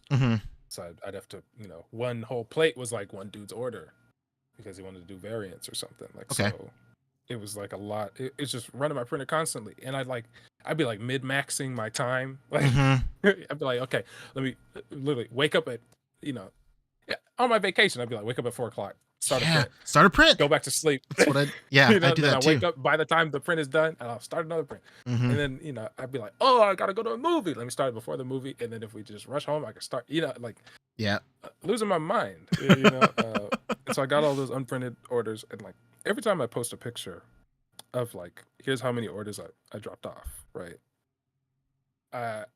One, that's like a fraction of it because I can't get it all on the camera, and then two, it's people are gonna hit me up asking about theirs, and I'm like, hey man, you know, when it's time, when I get to your batch, you'll be the first to know, and I'll get Is you that mine? Is mine in there? Right? Is mine in there? I get it, but also exactly, yeah. Please. I did not. I've not contacted you, so no. Unfortunately not. Unfortunately not. So it was a ton, and like just doing the unpainted ones was nuts. Like that was a lot. Especially like I had to buy a lot of isopropyl, man. Yeah. Like to wash all those. Oh my goodness. Thank God I have the wash and cure. Because back in the day, I was literally just had a mason jar full of alcohol. And oh my gosh. In there, swish it around, and then I used chopsticks to pull them out of there. Like I was a dog. You know what I mean? Like we moving on up. We got the wash and cure station. Like so. Yeah, that was a lot. Like the unpainted was a lot, and then so now I've moved on to the painted ones. Those, you know, progress on that is like way slower, just because it's you know, got to paint brown. Painting brown is difficult. Painting black is difficult. You know, I print the heads in black. Okay. The hair, it's less work to like get a full coverage of the black I use for the hair, and even the black I use for the hair isn't like a straight black. It's like my hair. It's a very, very dark brown. You know, because I know how black people work, you know. So like our hair isn't actually black, and I know our lips, like, you know, it's a lot of little stuff where, and I talk about this a lot, is like, you know, that's another reason why I was really kind of anal about the Isaiah Bradley stuff, because I'm like, oh, I know for a fact if somebody gets their hands on this Isaiah, they're gonna paint big ass Sambo red lips, and I'm gonna be furious. I'm gonna want to blow this whole place up, you know. Like, you know, so, you know, like with the Kangs, you know, that was the thing where I was like, okay, here's how the lips have to be done, and I have to do it a very specific way because black lips look very specific, you know. And same thing with like, and it's always been like that. Like same thing with the shading, and same thing with the blush. Like, you know, our cheeks, they light up a certain way, and we need a certain kind of tone underneath for it to look right. And so I'm always doing that. And yeah, so I use like a brownish black for the hair, and I use a specific brown from Citadel because it's like, one, he's, you know, in the movie we don't get to see a lot of his true skin tone, but you know, I know people, you know, I know Windrush, you know, descendants and kind of like black Brits, and so I was like, yo, dark skin gang, like gotta be, you know, hell yeah, the dark skin cabal, Negro world order, you know, like like so a lot of that stuff I was like, okay, like everything that went into painting the Hobie the first time for that paint master like had a very specific like reason for it being that way. Yeah. And so like, you know, I have the blueprint and I can like replicate it, but it takes time because everything is like it's very well thought out and kind of, you know, it's the whole thing. Like, you know, it's not as easy as people would like to think. True. Yeah, absolutely. Yeah, it's always crazy with your paint job, especially with that Hobie, the amount of love and care and just like and like just earned knowledge that you have that you bring to the table that a lot of people do not. Like even just now when you were describing it, it's a cut above the rest for sure. I remember when you first shared your story about like the different process of getting like the tones of the skin and the hair, it was way more detailed than anything I had ever seen from, you know, other people in the community. So, you know, the proof is in the pudding there for sure. Absolutely. Yeah. And it's, you know, and that's what I like. I love this kind of stuff. I get really like technical about it. If you look at my stories, I have like a whole breakdown of Red Sun Superman and his progression, like his costume progression throughout the story, and like what each thing represents. Like I'm, you know, at heart, I'm kind of like a very analytical. Like I would be a writer in any other lifetime. Like I just write about stuff all day because I love to break stuff down and I'd probably be like a YouTuber who does video essays. Hell yeah. You know, if I wasn't like doing video essays in person in teaching. Exactly. Yeah. You know, like if I wasn't an educator. But yeah, like I get really, I just get really into it. It's, you know, that's what I love to do. Well, that it's interesting you bring that up because, you know, the way that you break everything down in your stories and the way that you can really tell in your writing and in the way that you distribute information that you truly love teaching people. And that is like your job, like in real life, right? You're an educator. Yeah. Absolutely. Yeah. And that's why it's like, I was able to make it today, like at 3, because it's the summer school program now and they brought me on for that. And so our days are a little bit shorter. So I was able to make it like, you know, 3:00. But usually I'd be home like way later. And then my girlfriend would be like, hey, you want to watch something? And I'd be like, I gotta paint. You know what I'm saying? So I know you mentioned earlier that when you started the college process, you didn't really know what you wanted to do. When did your head get into the space of wanting to be an educator?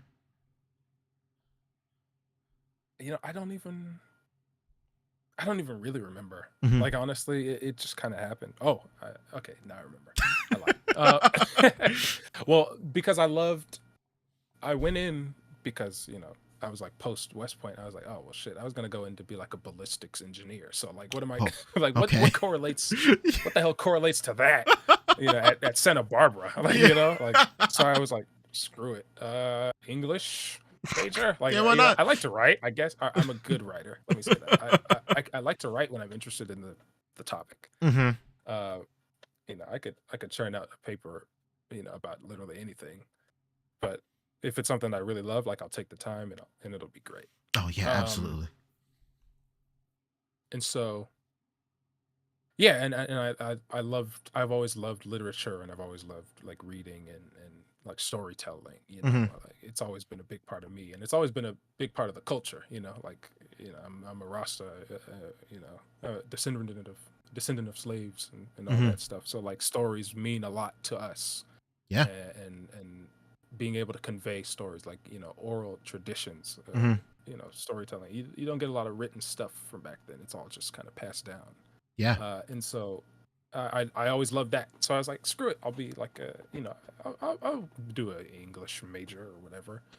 And then maybe I'll be an English teacher. You know, that was like maybe because, you know, my most formative like years in high school were my junior and senior year, because I had 2 really, really good English teachers. Oh, incredible. Teachers. Mr. Fitzmaurice and Mr. Berkowitz, who is actually the inspiration for the teacher in Victorious. Really? No way. Yeah, Victoria Justice went to Cleveland. Oh, In shouts Missouri. out. Hell Yeah, yeah. this crazy guy. Name him.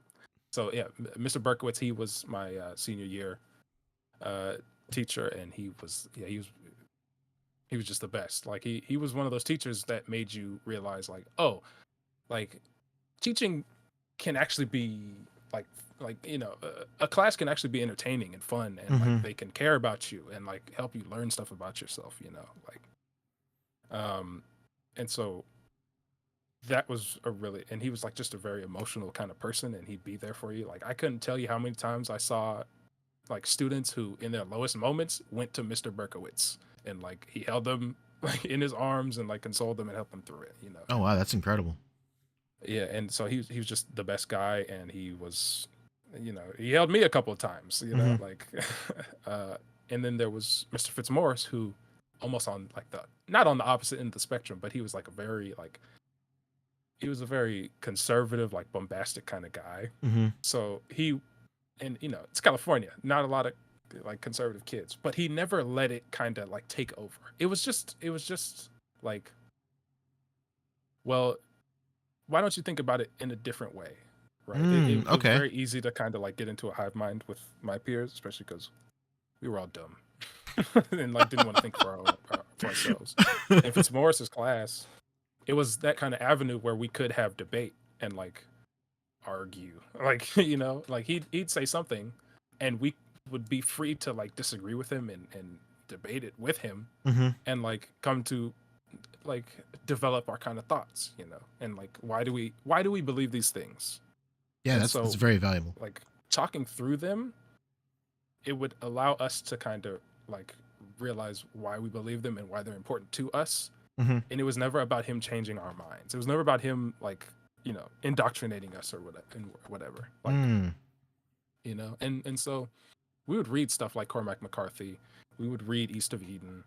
We would read like a part of our like final was remembering the preamble to the the Constitution, the Interesting. Declaration of Independence. Whoops, sorry,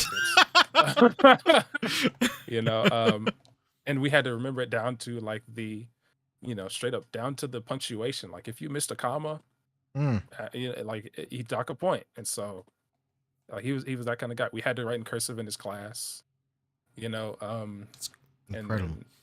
and we had to give like a speech in that class, like on something that we like really valued. And he was one of those guys where if you volunteered to go up first for like a presentation, you get extra points because he knew nobody wanted to go up. True. Yeah. Like instead of picking somebody, be like, you, like he'd be like, does anybody want to go up? And then if you were like, yeah, he'd give you the bonus points. And so he was just like the greatest. And he was also a big part of like me kind of developing into the person where I wanted to go to West Point. Okay. Like he kind of talked the way he would talk to us. It was like, oh, we're adults and we can kind of think and like make decisions. And yeah, like he's your peer.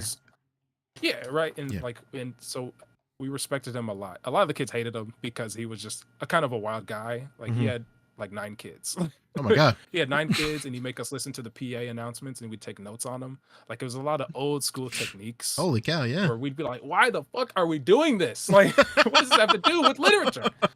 But it helped. Like a lot of my success in college is like due to him, because listening to those PA notes every morning and then taking notes on them and then him quizzing us on them really had me like work on my note-taking ability. So I could listen to a lecture and be writing the notes, right, and keep up pace. Okay. And okay.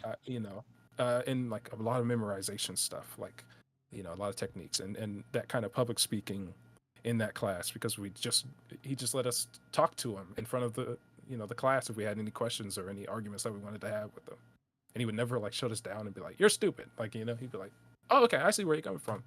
But have you considered this, or do you think this? And my peers in that class really loved me because I would have him talk for probably 45 minutes out of the hour that we were supposed to have class. And there were days where like we'd have our little discussions and it would go the entire class, and he'd be like, damn it, I'm supposed to do a lesson today.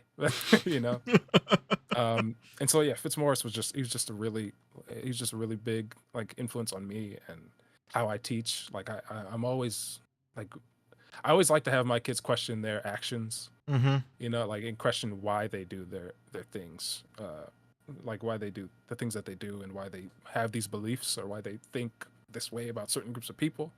And I work with middle schoolers, so it's like it's difficult. It's difficult Yeah, working with for them. sure. That's know? an incredibly difficult time for children. Middle school. Yeah. But yeah, so I just had really, really good English teachers, and I had good teachers all around. I had a Korean teacher, Miss Kim, who was like the warmest like Mm. teacher ever. She was so kind and so sweet, and like was always there for us, and always was doing like silly stuff, like just to make us laugh and get involved in the class. Like Mm-hmm. LAUSD, the infrastructure for LAUSD is not great, and like the support systems are not great. My Mhm. counselor, Miss McCall, you like me now because I work in education, but I remember how you treated me when I was like, hey, you got me in the wrong class, or hey, you put me in the AP class. I'm supposed to be in honors, and I'm like, I have 6 book reports that I had no idea were due, or whatever, like. So there was like bad, Cleveland wasn't all good. There Mhm. was a lot of bad stuff going on there, and there was bad peers, bad teachers, bad interactions that I had. But there were those shining examples of what an educator and what a teacher could be. Hell yeah. And so I thought a lot about that when I was doing my English stuff, and I had this really good English course, and there was like a TA there who was really dope, and I was like, oh, I could do that. Like I could, whatever. But me looking like me, it was really hard to kind of get that position Mhm. and get like that tutor position at school. And they were like, yeah, well, we'll stay in contact or whatever. And it's like I'm way more confident, and I have way better grades and like a repertoire than the dude that I'm bunking with, and you let him get the job. Oh you know? no. So I was like, okay, it's a whole thing. But so during the pandemic, when we went home, one of my mom's friends, longtime friend, she was like, hey, I'm working with this family. She was like a nanny, and she was like, I'm Mhm. working with this family, and they need somebody to tutor their kid in like math. And I was like, oh, okay, yeah, because I was always good at math. I don't like to do math, but I have a knack for it. My dad, he always was like working with me on stuff. Mhm. He was a construction worker, and then he became like an inspector, and so numbers were always a thing in our Mm. household. Yeah. And so I just kind of figured out my way with math, and I got really good at math. And so I would do some tutoring, and like I tutored some college like students when I was in high school, and like I kind of forgot about that until the pandemic, when it was like, hey, would you? I know you used to tutor. Would you be down to tutor these like middle schools? It'll be like really easy. Mhm. And and I was like, yeah, cool, whatever. And it was this family, and they're British, and really had their ways about them, but they were like, they loved me, and they kind of like helped me forge this path. And so I worked with their kids for probably 2 years, 3 years. And then when the pandemic was like on its tail end and they were going to school, they were like, hey, you should probably like apply to be like what's like a one-to-one aide Okay. for our students, because they have IEPs and all this stuff, like, and they need like somebody to accompany them. So why don't you do it, since you're so familiar, and then it'll be a job. And I was like, yeah, sure, whatever. This whole time, like I really liked the work I was doing, but it was also like, oh, this is excruciating. just kind of being, dealing with kids, like Mhm. dealing with Yeah. middle schoolers, because it's like, okay, how do I get this kid who's like behind to see the value in like catching up? Yeah. And like, how do I get them to understand in a way that literally every other teacher failed to get them to understand? Mhm. Yeah. And so it got my gears turning a lot, and then I just slowly but surely kind of fell in love with educating. And I once I started working at these schools, I met these other kids, like, and I was like, oh, like this kid, oh, like, there's a lot of work to do with them, but they have a lot of potential. Like, yeah, like there's this one kid who was probably like the most behind I'd ever seen a kid, Mhm. and it was kind of like, holy, like how could they let you get to this point? Like Mm. couldn't add or nothing. And then at that time, that school had brought me on as a math teacher for like the lowest group of kids, because There was a whole scenario with the teacher they got. Mhm. It was crazy. And so they're like, "Hey, Nico, you want to do this like for the semester?" And I was like, "Yeah, whatever. What's the worst that can happen?" And then, yeah, this group of kids, like I was like, "No, I'm gonna like we're gonna do this like this is gonna be a real class, and this is gonna be like I know that it's gonna be difficult, but I'm gonna get you guys up to like grade level." Mhm. And especially this kid, who was like super behind. Every day he came in like excited to catch up because, and I'm God, I love this kid so much. It's gonna make me tear up.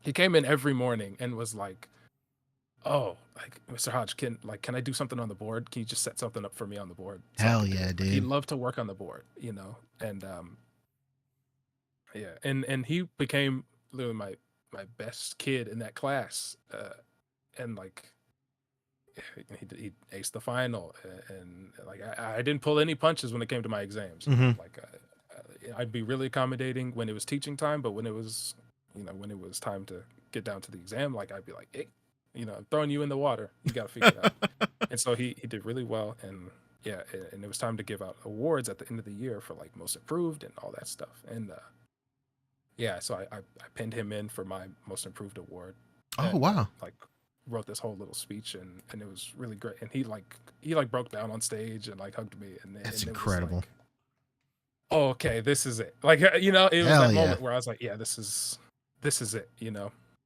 Yeah, that must be infinitely Um, rewarding. I can't even the imagine. most rewarding thing ever. Like I couldn't imagine anything.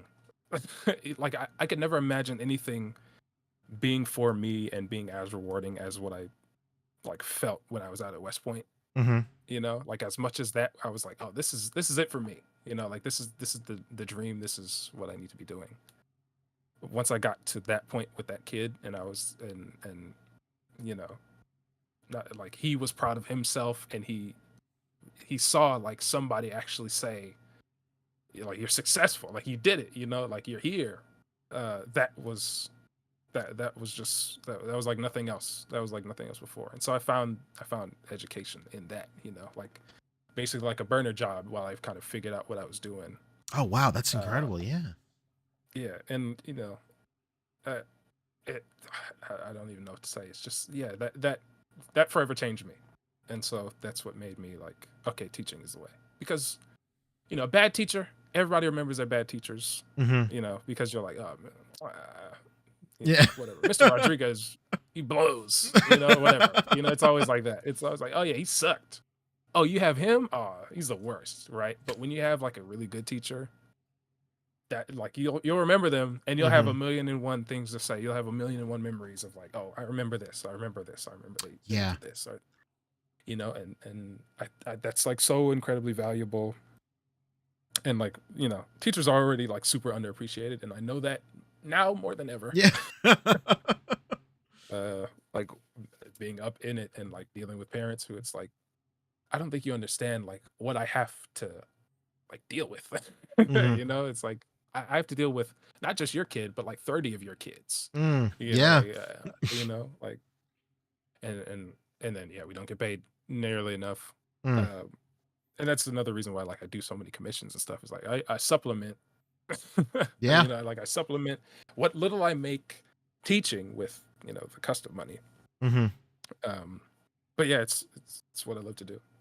That's It's yeah, what I that's hope to be doing for a long time. yeah, that's an incredible story that you were so influenced by these mentors you had, uh, and to be lucky to have more than one mentor, and both of them filling in the gaps that the other ones not necessarily were shortcomings to them, but just different styles of them, and then Yeah, you paying that forward to your generation of kids and stuff too. It's very inspiring. It's very yeah, moving. and pay it forward is I always think of pay it forward as like that's the story of my life kind of deal. Hmm. Like paying it forward is everything. That's what you have to do. Like, and because I had when I like I there was a time when I struggled with math in sixth grade because it was going from fifth grade to sixth grade, and I was like, yo, I don't know what they want me like what they talking about numbers and letters and yada yada.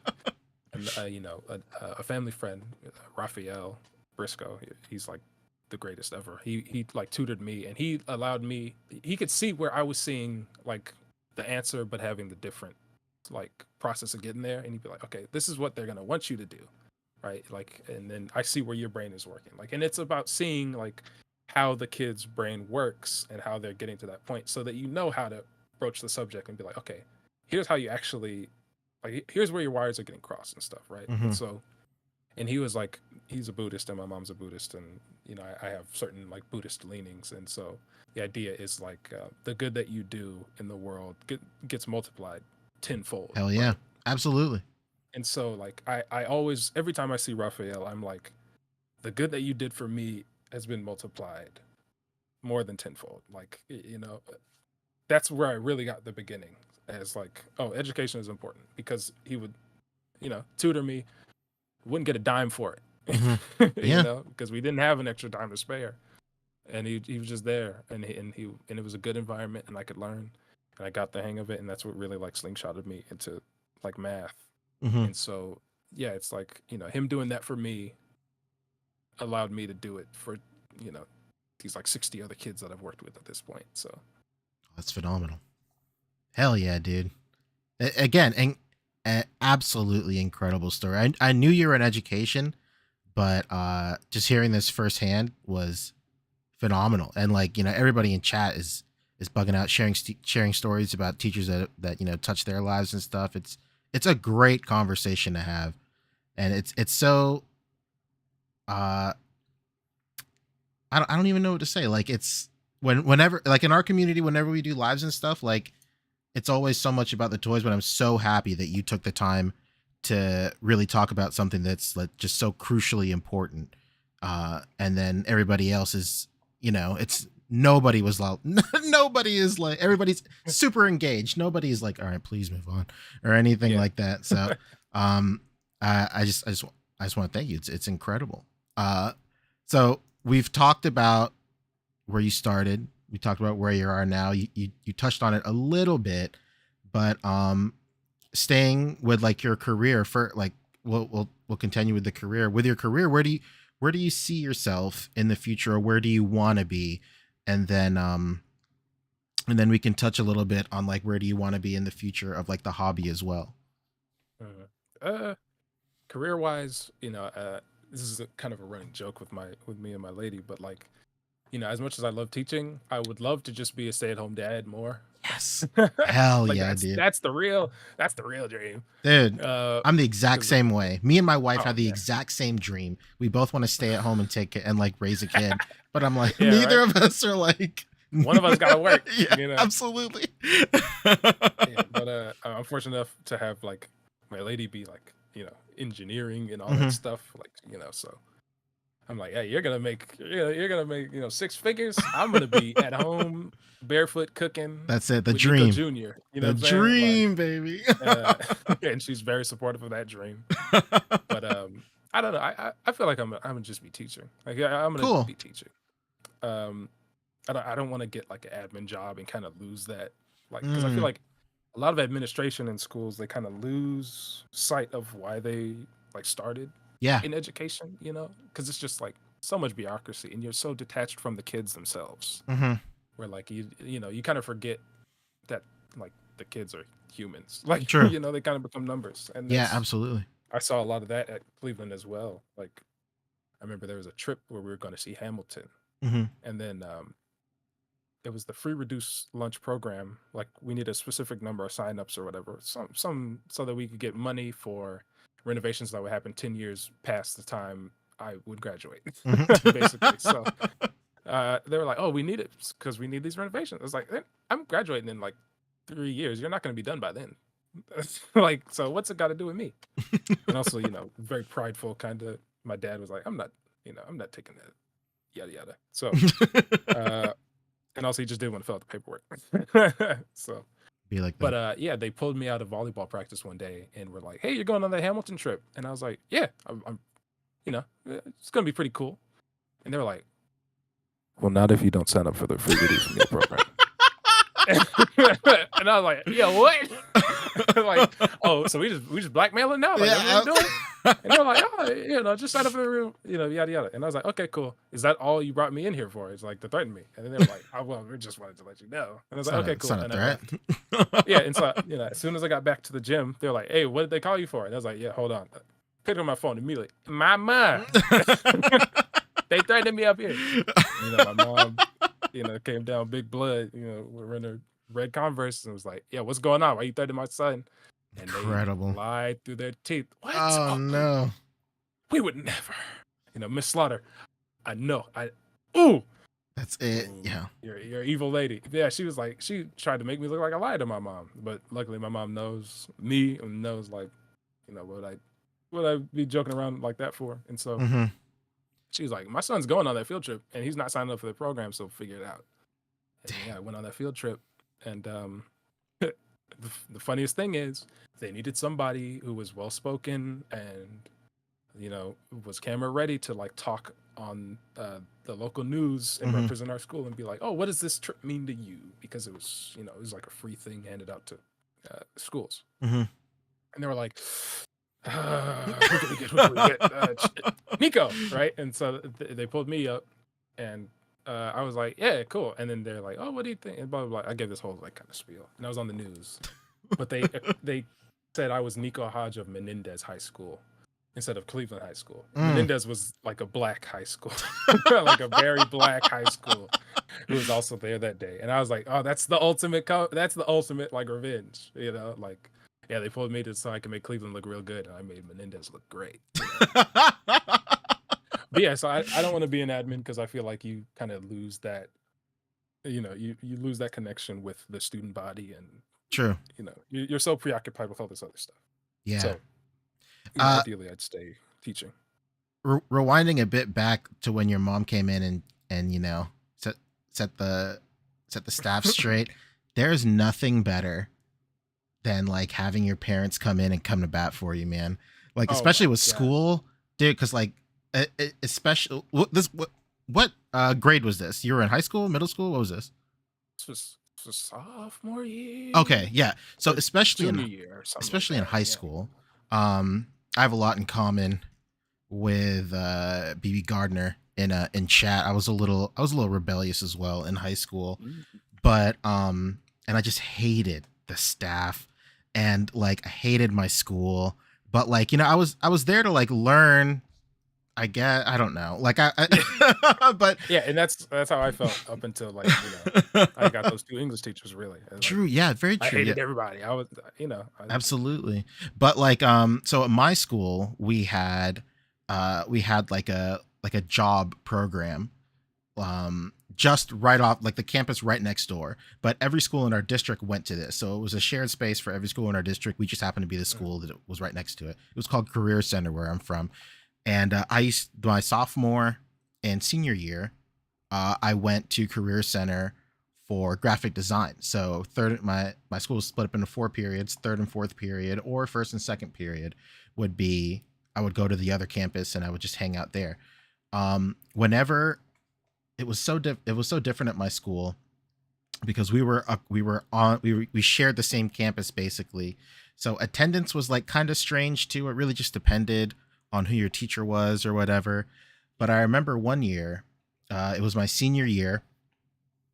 I had Career Center. I think it was in the morning, and then I would just go to my regular school in the afternoon. But it was right before graduation, and the office called me up, and they're like, they were like already fed up. They were like, "Hey, you know what? We know what you've been doing." They're like very confrontational right from the jump. They're all like, "We know exactly what you're doing. You're not taking school seriously. We're about to expel you." And I'm like, what for what? And they're all like, Rock, what's going on? Yeah, they're all like, "Well, you're skipping school like every single day." And I was like, "There's no way I'm skipping school." And they're all like, "Yeah, well, you're showing no attendance for like I think they said like 190 days or something." Damn. And I was like, and they just talked to you now? Like, yeah. And I was like, no, I don't think so. So like at the time, my third period, the first class I went to after Career Center, I went to, it was a psychology class. It was one of my like electives or whatever. And when you spoke about you really remember teachers that you do not like, I will never forget this teacher. Like I don't think that I've ever for like living in the deep South and stuff. Like I don't think I've ever had a teacher who wore their racism on their sleeve quite as proudly as this woman. God. It was insane, and it wasn't even just. It was like it was very clearly racism, and she was like, no, I love everybody, blah blah blah. But like I remember in high school, I was like this is my goth face, baby, hard to imagine, but I was definitely I was that guy. I was like super gothed out or whatever, and I was in her class with my friend who was the same. We both dressed exactly the same, but like she loved this dude. And then I was like, what's going on, dog? Like, what's happening? Yeah, And would I love it? she would always say it's because I dressed funny or whatever. And I was like, no, that's not it. So long story short, it was basically her. She was not marking me there or like present or whatever. And then I remember they were threatening me. They were threatening me for expulsion first, and then we proved that I was there. And then they tried to threaten me with like with not giving me my diploma or whatever. And then I was just all like, well, what's the difference? Like, if I'm graduating, then I'll have my diploma. They're like, well, no, we're not going to give it to you on stage. And then I remember at that point, I knew that I was not going to be there. I was going to go back home to the Philippines or whatever. So like that was like something in my back pocket. But like, but I remember my dad. So cycling all the way back, my dad is his job back then was he was a senior editor at the local newspaper. And I had been talking to my dad all school year about like my troubles with this one specific teacher and, you know, just how much that school sucked and everything like that.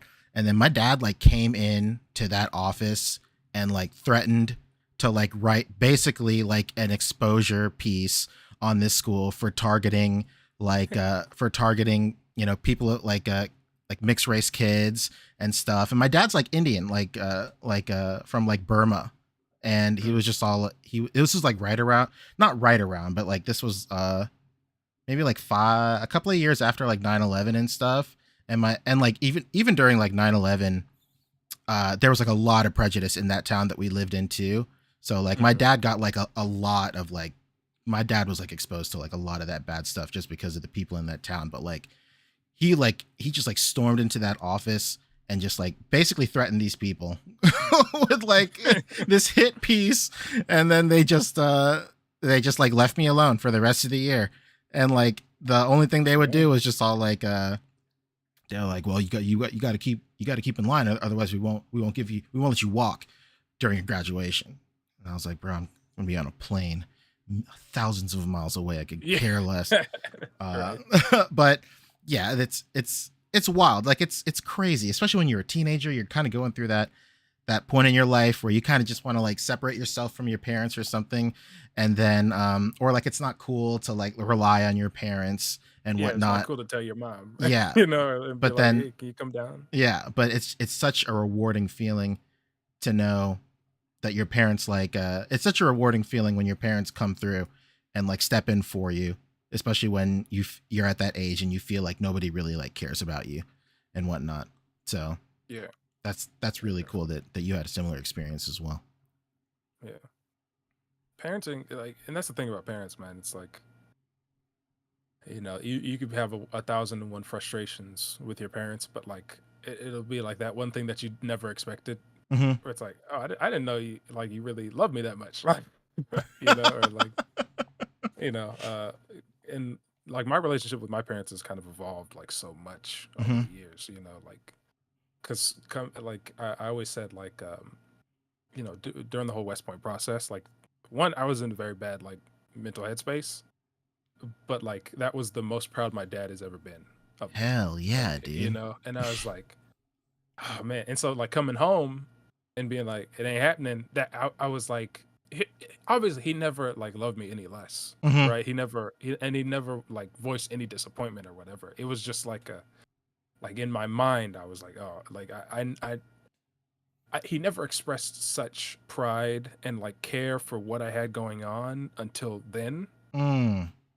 And so like I kind of resented that. I was like, what the fuck, man? Like like I've been doing all types of shit.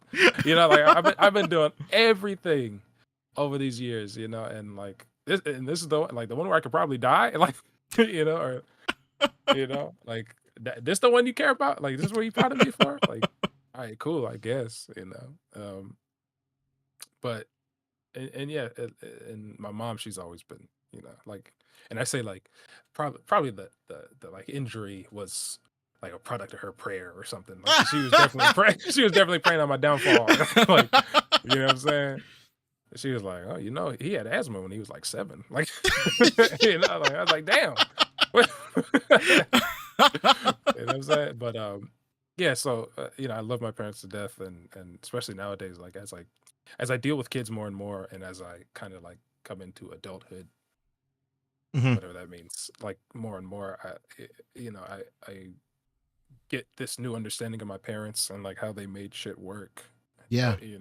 Like, with 4 kids, all from like different, we not one of us had the same mom and dad, right? So like we were a very mixed family. And so yeah, it was rough, and like I was the youngest, and so I got picked on. Oh no. Like a lot by my older brothers, and then like my sister was the person who was the most important to me, and like would hold me down and defend me, and then she was like, oh wait, hold up, I'm gonna go be with grandma and grandpa, bye. And so no. I was like, oh, so I resented her for that, you know what I'm saying? And then my dad, he would like kind of defend my older brothers when they were picking on me, because like him and my mom were still together, their mom and dad weren't. So like he'd be like, oh well, they're just jealous, and so he would like defend them and bat for them. And so I was just kind of like hung out to dry, If it was me and my mom, she had like mobility issues and like a whole bunch of my life is crazy. Yeah. So I held a lot of resentment for my dad, and to a certain degree that like my mom, just for the various stuff that went on in my life. And then now I'm like, oh man, you guys did the best that you could. Yeah. And like and you guys really knocked it out of the park, right? Like, hell yeah. Like it could have been so much worse. I think that's one of the most valuable things that can happen to you and be bestowed upon you as you get older.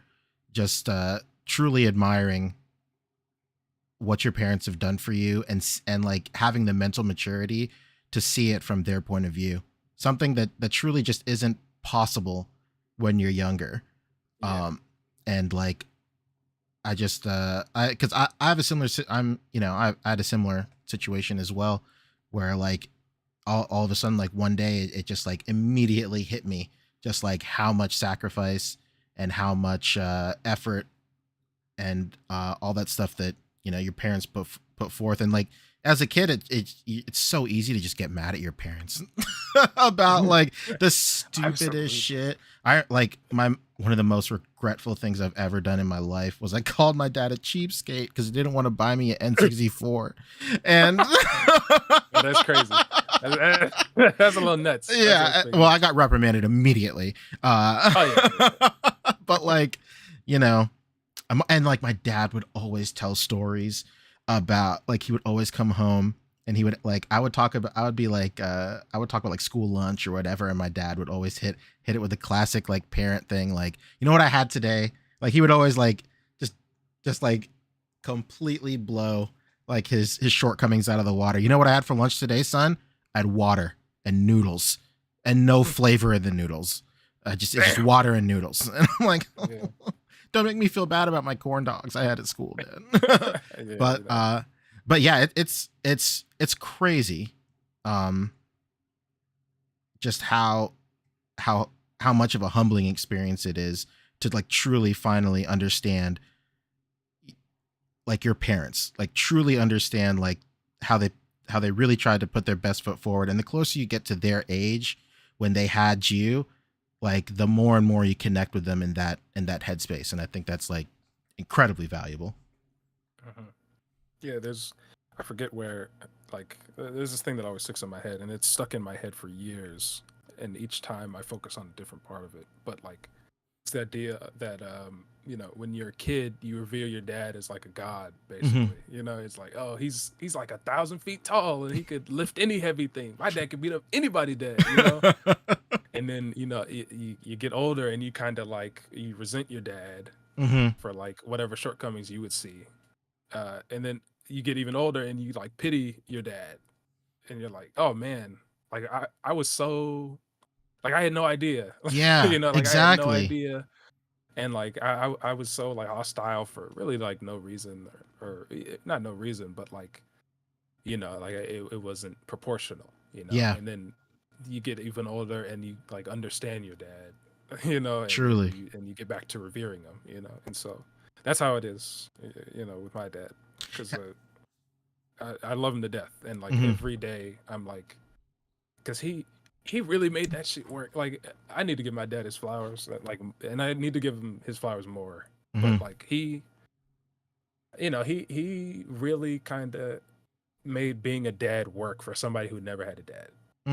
He grew up just his mom raising him and his 4 siblings. And like so he had no frame of reference for like what being a father was, and like at times you could see it. Like he didn't know how to navigate certain things, and so like I took that as like kind of like ineptitude or like a lack of care, but he just really had no idea. Like he had no way of telling. And like I reflect more and more on the past, and I'm like, oh man, my dad, like he did so much. Like he did so much to try and make it work. With the mixed family and like with the baby mamas and like like just with everything. And it's like no, he did he did everything. It's crazy. And so every day I'm like, man, like he would get up when my mom was having those mobility issues. He would get up like 3 a.m. every morning, go to a job site, work his ass off on construction, and then get home probably 6 o'clock, and he would make dinner. Wow. And like and now I know like, oh, my dad's like the way my dad shows love is by cooking. Because he's still like to this day he cooks, like, and I'll cook something, and then he'll be like, that's cool, and he'll cook something like, like, and so we'll have to like trade like what we made. I inherit a lot of that from him. Like I love cooking, and I love like sharing food and stuff, but like he like that's what that was his thing, and I think back to so many meals back then.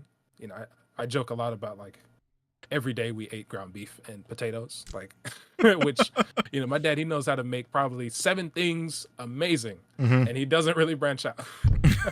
But like nothing beats my dad's cooking, like nothing, and I'll never be able to make what I'm saying, like a sausage stir fry like him, or like it's always it's just amazing to me, like oh man, like my dad is my dad, and for as crazy as the times were when I was growing up, and as crazy as the stuff that was going on with me was, like he did his best, and he held it down, and he was just the best. Hell yeah, dude. Have you ever did you watch have you ever watched Master of None, that Aziz Ansari show? Yeah. Did you 2 seasons? I didn't watch the last one. I can't remember if it's in the last season or not. Did you watch that episode where it was him and his friend talking about their dads? That is single-handedly one of the greatest pieces of television ever. Absolutely Yeah. ever. As soon as that episode ended, I immediately called my dad. Like, and it hit like crazy hard, because like my dad is Indian too, and like all those hardships that Aziz character's dad went through and stuff, my dad did the same. And it was kind of the same because like my mom being Filipino, a lot of a lot of those different scenarios from both Aziz's character and his friend's dad's character were like relevant to what my mom went through too. So like, man, that is such a great episode of television. Yeah. And you know what's something like I always say about art, like sometimes you have to be in the right time to like receive it, like, to be receptive to it, right? And so like when I watched, like I loved Master of None when it was like coming out, and I watched that episode and it hit me, but like it hits me harder now, like watching it then, I was like, damn, dads are pretty cool. But now I like, I think back to that and I'm like, oh man, like, that episode's crazy. Like, like It's so good. And I talked about this with like Ernie from Toy Migos on his Fallen Fett show. Like, certain pieces of art will hit you certain ways at different times. Like I was a big fan of the Kendrick Lamar album Damn in Hell yeah. high school. That was like my high school soundtrack. And then I remember when this newest one, Mr. Morale, came out, and I was talking with like my lady about it, and I was like, yo, this song, like this album's great, but it's not my it's not my Kendrick album, because I'm still in the damn headspace. Like I'm not ready for Mr. Morale to be my favorite. Like I'm not healed at that. I'm not healed to the point where it can be my favorite. True.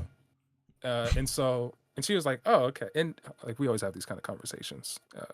But like, some time passed, and in working with these kids, I kind of heal some of that trauma that I like have. And like I gain an understanding of my parents and, my educators and like, my own self more and more. And like, now that is my album, like, and it's very much a therapy album. It's very much like a healing album and addressing the issues. And so like, yeah, you just gotta be, sometimes, a piece of art will hit you, 7 years later or, whatever, like you'll receive it when you receive it. And when you receive it, that's when it's like, oh, like that's what it was. Like that's the value in it. That's like, what's so great about it, Absolutely. Man, what a great conversation. This is incredible. Yeah, I completely had no idea what I wanted to do with with this show or like with this live or anything like that, but I'm so grateful and so thankful that it went into this direction where maybe like less than 50% of the conversation was about toys. Yeah, but right. I would we spend every day talking about toys. Yeah, exactly. Like, I would genuinely have it no other way. people. Yeah, That's man. that's what I love about the community, is the people, like most of Oh, for sure. Like, I remember during like the pandemic and like when I was like going crazy hard into content and all that stuff. Like I just remember I had a moment where I was like, do I even really care about like posting photos right now? Like I would like log into Instagram, and like I talked about it earlier that I was spending a lot of time, and I did have to I did have to realize that I had to take a step back. But like even then, like being in like DMs with people and interacting with the community as a whole was like way more rewarding than like, posting like my 18th picture of Goku on like my timeline. Poultry likes you get. Yeah, and then like, getting like a couple of like fire emojis and stuff. Like, that of course that's all super appreciated all the time. Like, any effort to show that you like what I put out is incredible. But like having like real conversations with people, and especially like these mini groups that kind of splinter off and stuff, and then you get into like group chats with people, and you get to like really connect with some of your fellow community members and like, group chats and like Discords and like, Facebook groups and stuff. I think that's like that is probably the most valuable thing that can come out of this community for sure. Yeah. And that's what like kind of makes you a real, like, that's what makes you fall in love with the community. Like the toys are, you could buy all the toys you find at Target and then just kind of be on your own island. Right. And you'll be like, cool, this is cool stuff to put on my shelf, or this is cool stuff to pose around. But like being in the communities where you have those like friends that, you meet in the live stream, or you meet in the comment section or whatever. And like, then you post about finding that figure in Target, and they're like, oh bro, like take it out the box. Give us the poncho review. You know what I mean? Like, yeah, I'm notorious for that. Anytime somebody says they got some, I'm like, hey, give me the Grumps review. Give me the Gonzo review.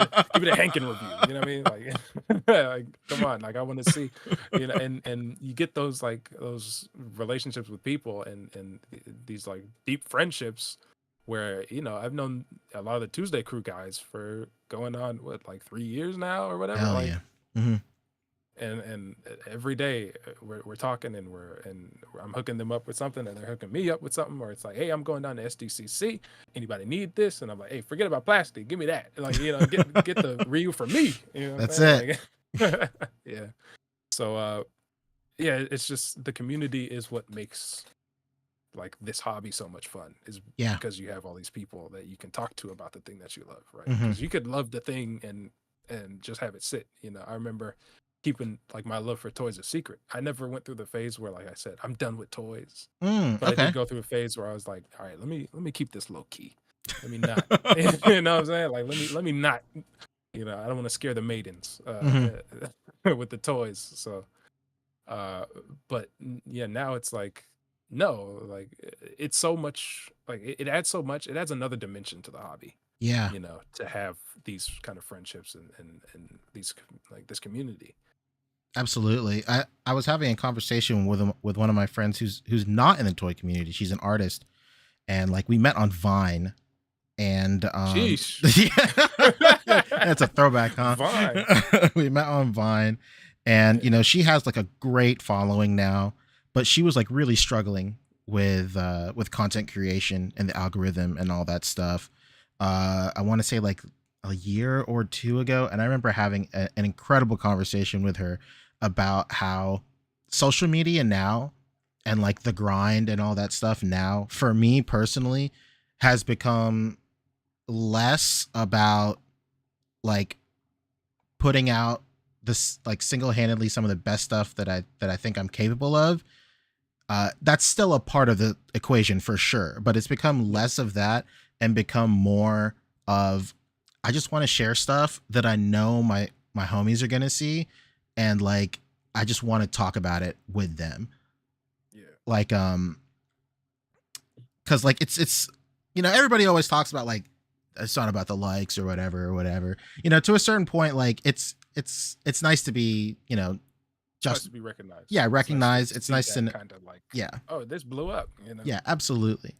But as I spent more time in the hobby and on social media, and especially in the community, like I would have, especially with last October, I would have certain posts go shockingly well, but like it really wouldn't mean anything to me until I saw those notifications from like my friends and like my homies. Like, yeah, exactly. Or asking you how you pulled that off. Yeah. Yeah. And that's something that I learned like pretty early on. Oh, incredible. Like I think after, because you set a goal, you set a follower goal. Right? Like my first stuff I posted, and I was like, all right, let me get 100 followers. So I grinded for that first 100, and I said, okay, let me get 1,000. I grinded that first 1,000, and then after that I was like, okay, and then it was around the time of like the West Point stuff going on, and I was like, okay, before I leave, let me get that 10K maybe, and just shit just crazy popped off. I'm at 18K now, but like I don't think about likes or follows anymore, because it's like one, it takes the kind of the fun out of the process, because when you kind of chase those likes, and like it's always interesting to talk to my friends about like, oh man, this post didn't do good, like, or whatever, and like the algorithm or blah blah blah, right? And it's like, yeah, but like one, audiences have changed. Like the social media audience has changed kind of so much. Like just the psychology of a person on Instagram has changed so much in just the last 3 years. That like it's it's the same group of people, but it's a completely different behavior. Yeah. Right. And so like I in losing that drive to be like, ooh, I got X number of followers, let's go. How many more can I do? Or I got X number of likes. It's like I liberated myself to just do the art. Like being able to just go, nobody's gonna like being able to go, nobody's gonna care about this custom, but I'm still gonna post it. Like that's the best thing ever. Like that Denzel Curry, that one did really well because Denzel saw it and like shared it. But like I expected that to do probably like 100 likes. Like because Star Wars stuff doesn't do well on my page.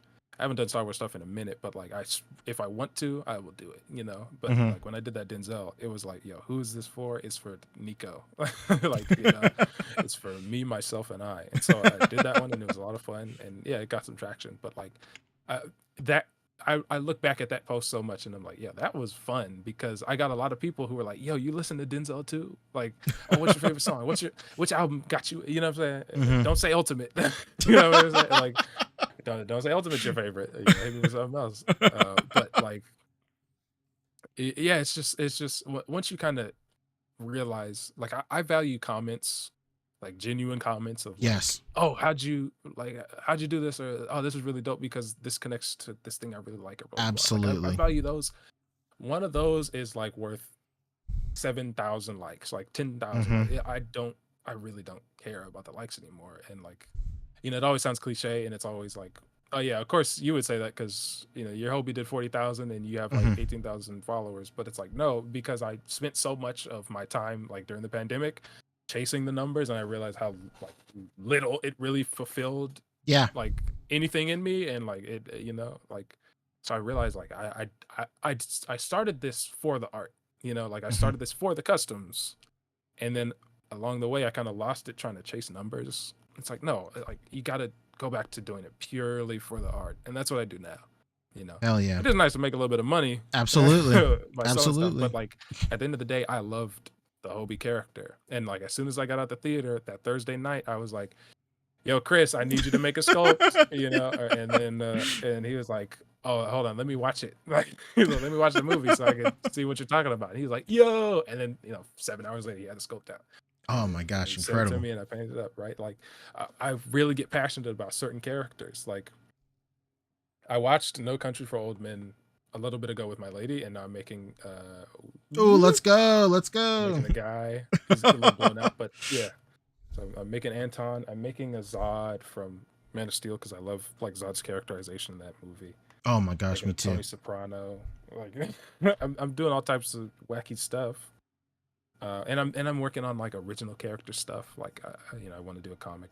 Very much not yeah, yeah. I'll give Wade this one. It inspired me to kind of delve deeper into my original character of Idwalla. Absolutely. Yeah. And like you know, seeing what he's doing with the Kickstarter, go back to That's Kickstarter. it. Back it, I baby. want to see it happen. I want like you know, I want my figures. But like you know, seeing how serious like the community was about supporting that venture Mhm. for him, even back then when it was the heads, right? Yeah. Like I still keep my Odie's heads like right here because I just like to put them on random figures from time to time. Um, and like yeah, and I was like, you know what, I've had this idea for this character for so long, and like Mhm. let me just do it. And so I made the figure, and I couldn't put them down. Like I have them right here. Everything's within an arm reach. Everything I love is within arm reach. So yeah, like I keep them in, you know, little one of the storage stackers. You know what I Let's mean? go. And Yeah. they just There he pull up. is, baby. And so like yeah, like seeing him with his character of ODS kind of made me like, oh, I could probably do like I could just make a head sculpt Mhm. for my character, and then in doing that, you know, people really liked it, and some people wanted, you know, head sculpts too.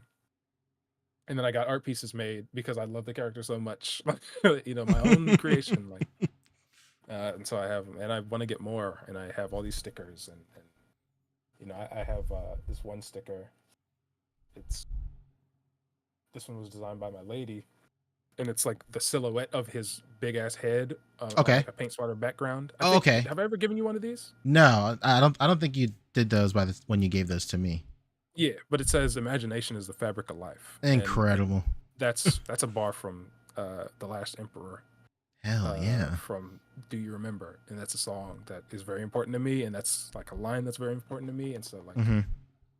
and I keep that like that might be in my bio on Instagram, and it's something that I think about every day, and so I you know this character kind of embodies that, where it's like, you know, for years I've been making characters, you know, from pre-existing media and like, you know, on base bodies that I want, but I never really thought to make a character that I like wanted and had Yeah. this idea for years, and so I made him, and that was like the most fulfilling thing ever, you know, It like really is. Like it was so fun, it's and I have a million unbelievable. more ideas like Yeah. that I want to work on, and I'm working with Uncanny Sculpts on some Mhm. like on some stuff. Like I want to work with everybody, and that's the thing about this community is you can you know, Yeah. like no matter what, you can always work with the people, and you can always make cool stuff, and yeah, it's just I just love it, and that's why I'm so glad like I don't care about the numbers anymore. Mm-hmm.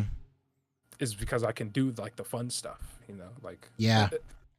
I'm not chasing like, oh, this character is big, so let me do it. It's like, do I love this character? Do I really resonate with them and like identify with them? Like, Mm-hmm. yeah, I do. So let me make it. That's why I love Hobie so much, and that's why I'm willing to do like 120 plus painted heads because I love him that much. If it wasn't something that I was into enough to do that, oh, ain't no way. I would have refunded everybody like 3 days after. But I just love the character so much that I'm willing to do it. So. Yeah, for me, it's I just love doing stuff and seeing what people do with the stuff I make is infinitely more rewarding than anything I could have ever imagined. Like, especially with Dusty's and auras, like every some this is not like I don't know if there's like a nice way to say this, but like sometimes when I'm in like the thick of like when I was in the thick of doing auras and I was like getting in my own head a little bit and I was like, are these really worth it? Like, do these like really look good? Do people like really care about this stuff? And then I would see people like post on their stories that they got them. Mention. Yeah. Well, so first I would get like the mention, like just got mine in, but then they wouldn't like remove the plastic. And then, but it would be taken with like a hard flash or something. Oh yeah, and you just be like, all right. And then I'm like, oh yeah, use it as a coaster. And I was like, yeah, and then I'm like, oh, okay, well, yeah, these really do look as terrible as I thought they did. And like, is this guy just like too nice to say that he's like disappointed with it or whatever? And I'm like, oh God, I just don't know. And I felt the same way about Dusty's as well. And then I want to give a huge shout out to Pajama Genie James. He's a guy in the community from Canada. He doesn't post a lot anymore. He's kind of taking a break. But when I saw him take a photo with my auras and the way he photographed them, it was like at that point, I think I was like at the very end of doing them. And at that point, I'd like sworn them off. I was like, I'm never doing them ever again. And then I saw him take that picture and I'm like, I'm ready to do 500 more of these just to like reach that high one more time. And then another huge shout out to Aaron, AA Ron, I think his name is Aaron Figs or something. I can't remember 100%, but the way he photographs my Dusties is sensational as well. Like there's so many people that photograph the Dusties in ways that I never could have imagined. And like, that to me is like is when I'm on like the 11th hour of just being fed up with doing all of this stuff and like I just don't want to do it anymore and I'm just wondering like what's even the point? Like is this worth the $45? Like I could care less right now. And then somebody would just like just make me believe again. It's the greatest thing ever. It's the greatest thing ever. It's like rejuvenating. It really is. That, like mention where like every time I get a little like, oh man, how many more of these heads do I have to do? But then somebody posted like, yo, like E Rivera, because I've been watching him for a long time. Mm-hmm. I've been watching him since the Datong like bootleg days because I was too broke to afford figure arts. You know what I mean? So I just watched those reviews. He's the man over and over again. And he messaged me when he got the Hobie and he was like, he said something like, I don't know how you did it, but like this is perfect. Like he told me how much he liked it and like it emboldened me to do it. Like to keep going. And every time I get one of those mentions, like I love it. Like it's just so. Like being appreciated for the art, like that, when somebody says like, hey, I spent my hard-earned money on the thing that you make, and I am happy to have done so, like having it in hand, like that's the best. That's worth a million likes and a million followers because you're like, no, I know how much I know how hard it is for me to get up in the morning and go to work and then look at my paycheck. Look at my gross pay, like, you know what I mean? Like after the taxes and everything, like it's like, man, that it's difficult. And so to see somebody like, nah, I'm gonna put that like hard-earned money, that hard-earned like 45, which, for your boy, it's like 3 hours of my life Mhm. is like, like after taxes. That's like a big deal. That's a big deal to hear that people like really, they spend their money on it and they're really happy with the product they get. Like that's everything. Yeah, 100%. It's the most rewarding thing uh, when doing this stuff, and it's the perfect rejuvenation for when you don't even want to do this anymore. Because like there are more days than none where I just want to.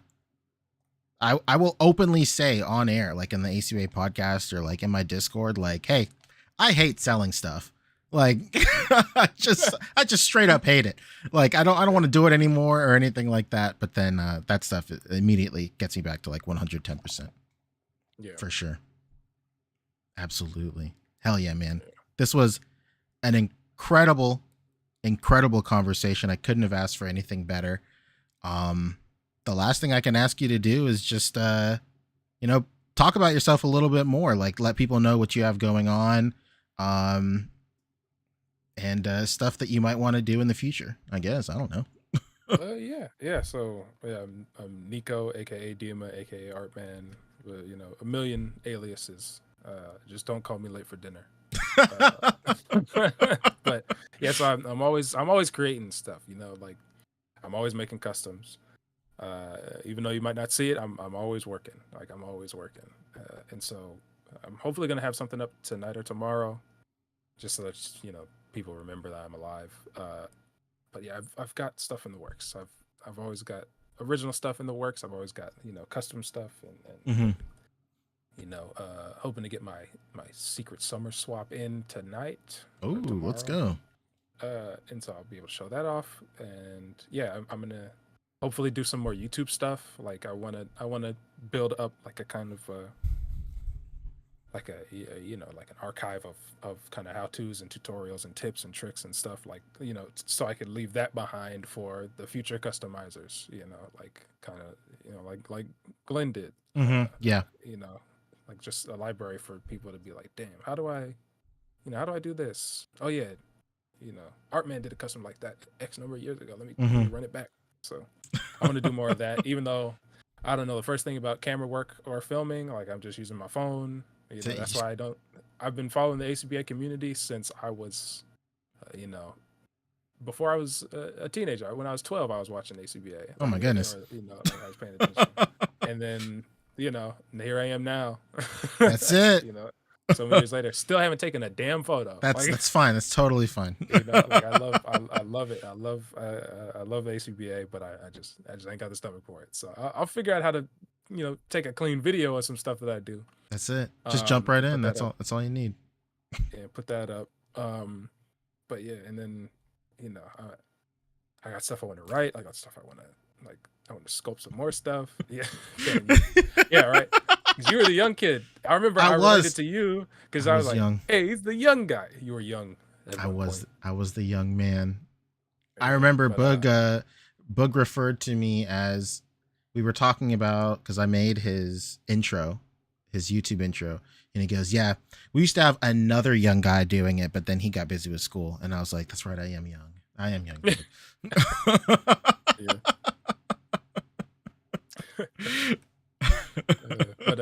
But yeah, it's like I'm always going to be making something, and once I finish these Hobie heads, hopefully very soon, probably not.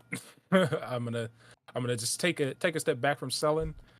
I'm gonna just make stuff to make stuff, and take that time to recharge and re-fall in love with this hobby, and then hopefully be able to do it all over again in like 3 to 4 months when another character with the love drops. Yeah. But and then that time taking a break in between projects is invaluable.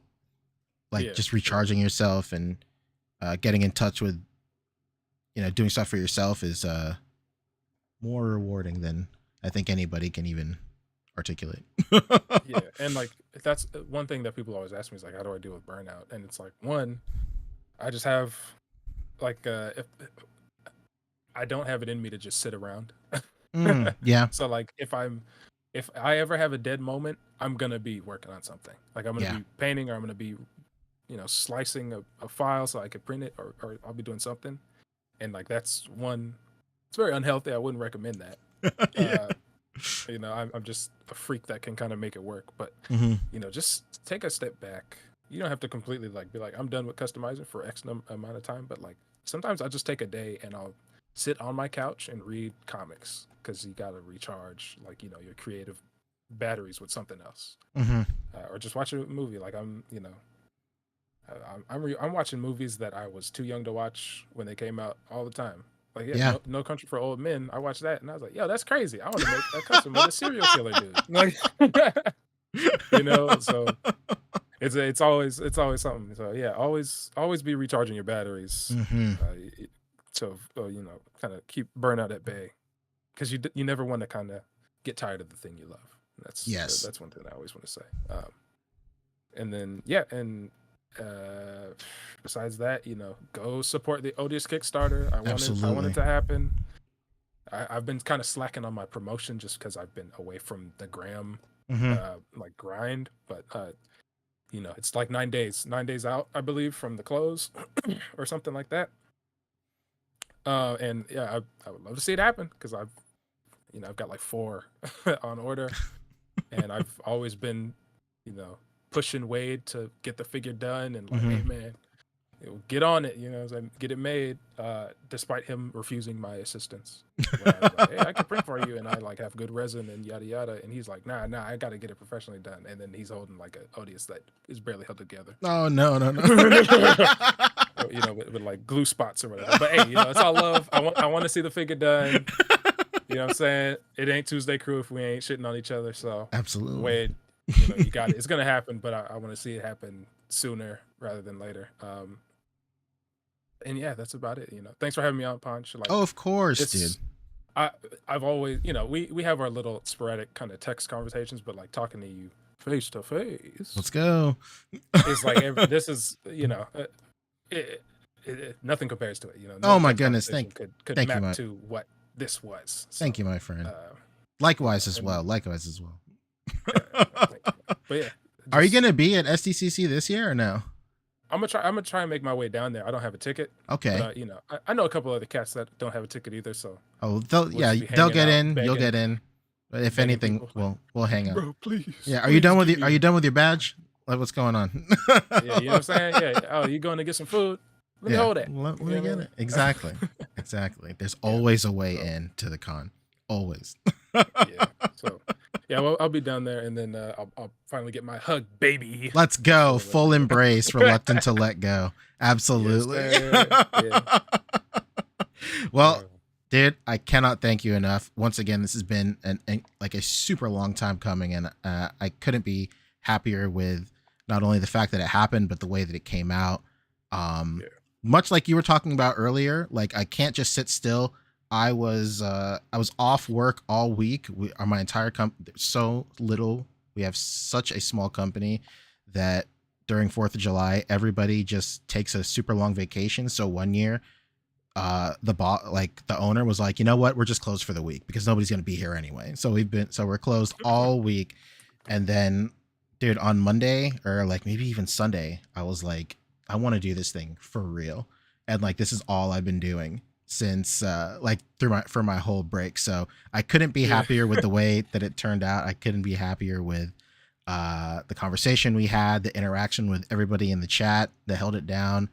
And thank you, man. I can't thank you enough for agreeing to come on and providing us with such incredible conversations for the last almost 3 hours that didn't even feel like 3 hours. Didn't feel like it. Yeah. These conversations, they always go by in a breeze, but it's like, oh shit, my back hurting. That's true. Like I've been here for half a day talking. Absolutely. So I'm just gonna go ahead. I'm gonna put you on mute in the Discord real quick. I'm gonna close the show out, and then I'm gonna come back, and then we'll talk for a second, if that's cool with you. For sure. Okay. All right. Just hold on 1 second.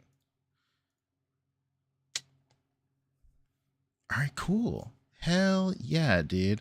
Oh my goodness. One of the most incredible conversations I've ever had with anybody in the toy community, dude. Artman Customs, one of the greatest people in our hobby. I couldn't have asked, like I said earlier, I couldn't have asked for a better show. I couldn't have asked for a better first episode. And I couldn't have asked for a more engaging chat. You guys were so engaging throughout the entire process. I wish I could have highlighted more comments, but I had the little ticker down here in the bottom. I don't know how often I'm going to do these. I don't really want to burn myself out on this stuff. So, I don't know when the next episode is going to be, but there will be a next episode for sure. So once again, I thank you guys for coming and hanging out. Thank you so much for joining me and Artman Customs, Nico, for the first episode of Super Articulated. I'm just going to go ahead and run that intro one more time as my outro, even though it's an intro, but whatever. I hope you guys enjoyed the stream. As always, I love you guys. Thank you so much for supporting my content, even though I don't put out stuff that often, but it means the world to me that you guys show up when I do. I love you guys, and I'll catch you later. Peace! On GZ proudly presents Super Articulated.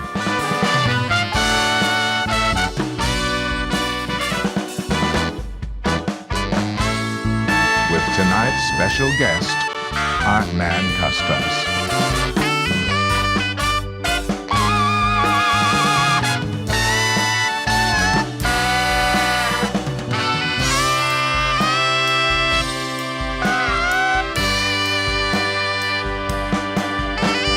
Now sit back, relax, and enjoy tonight's show.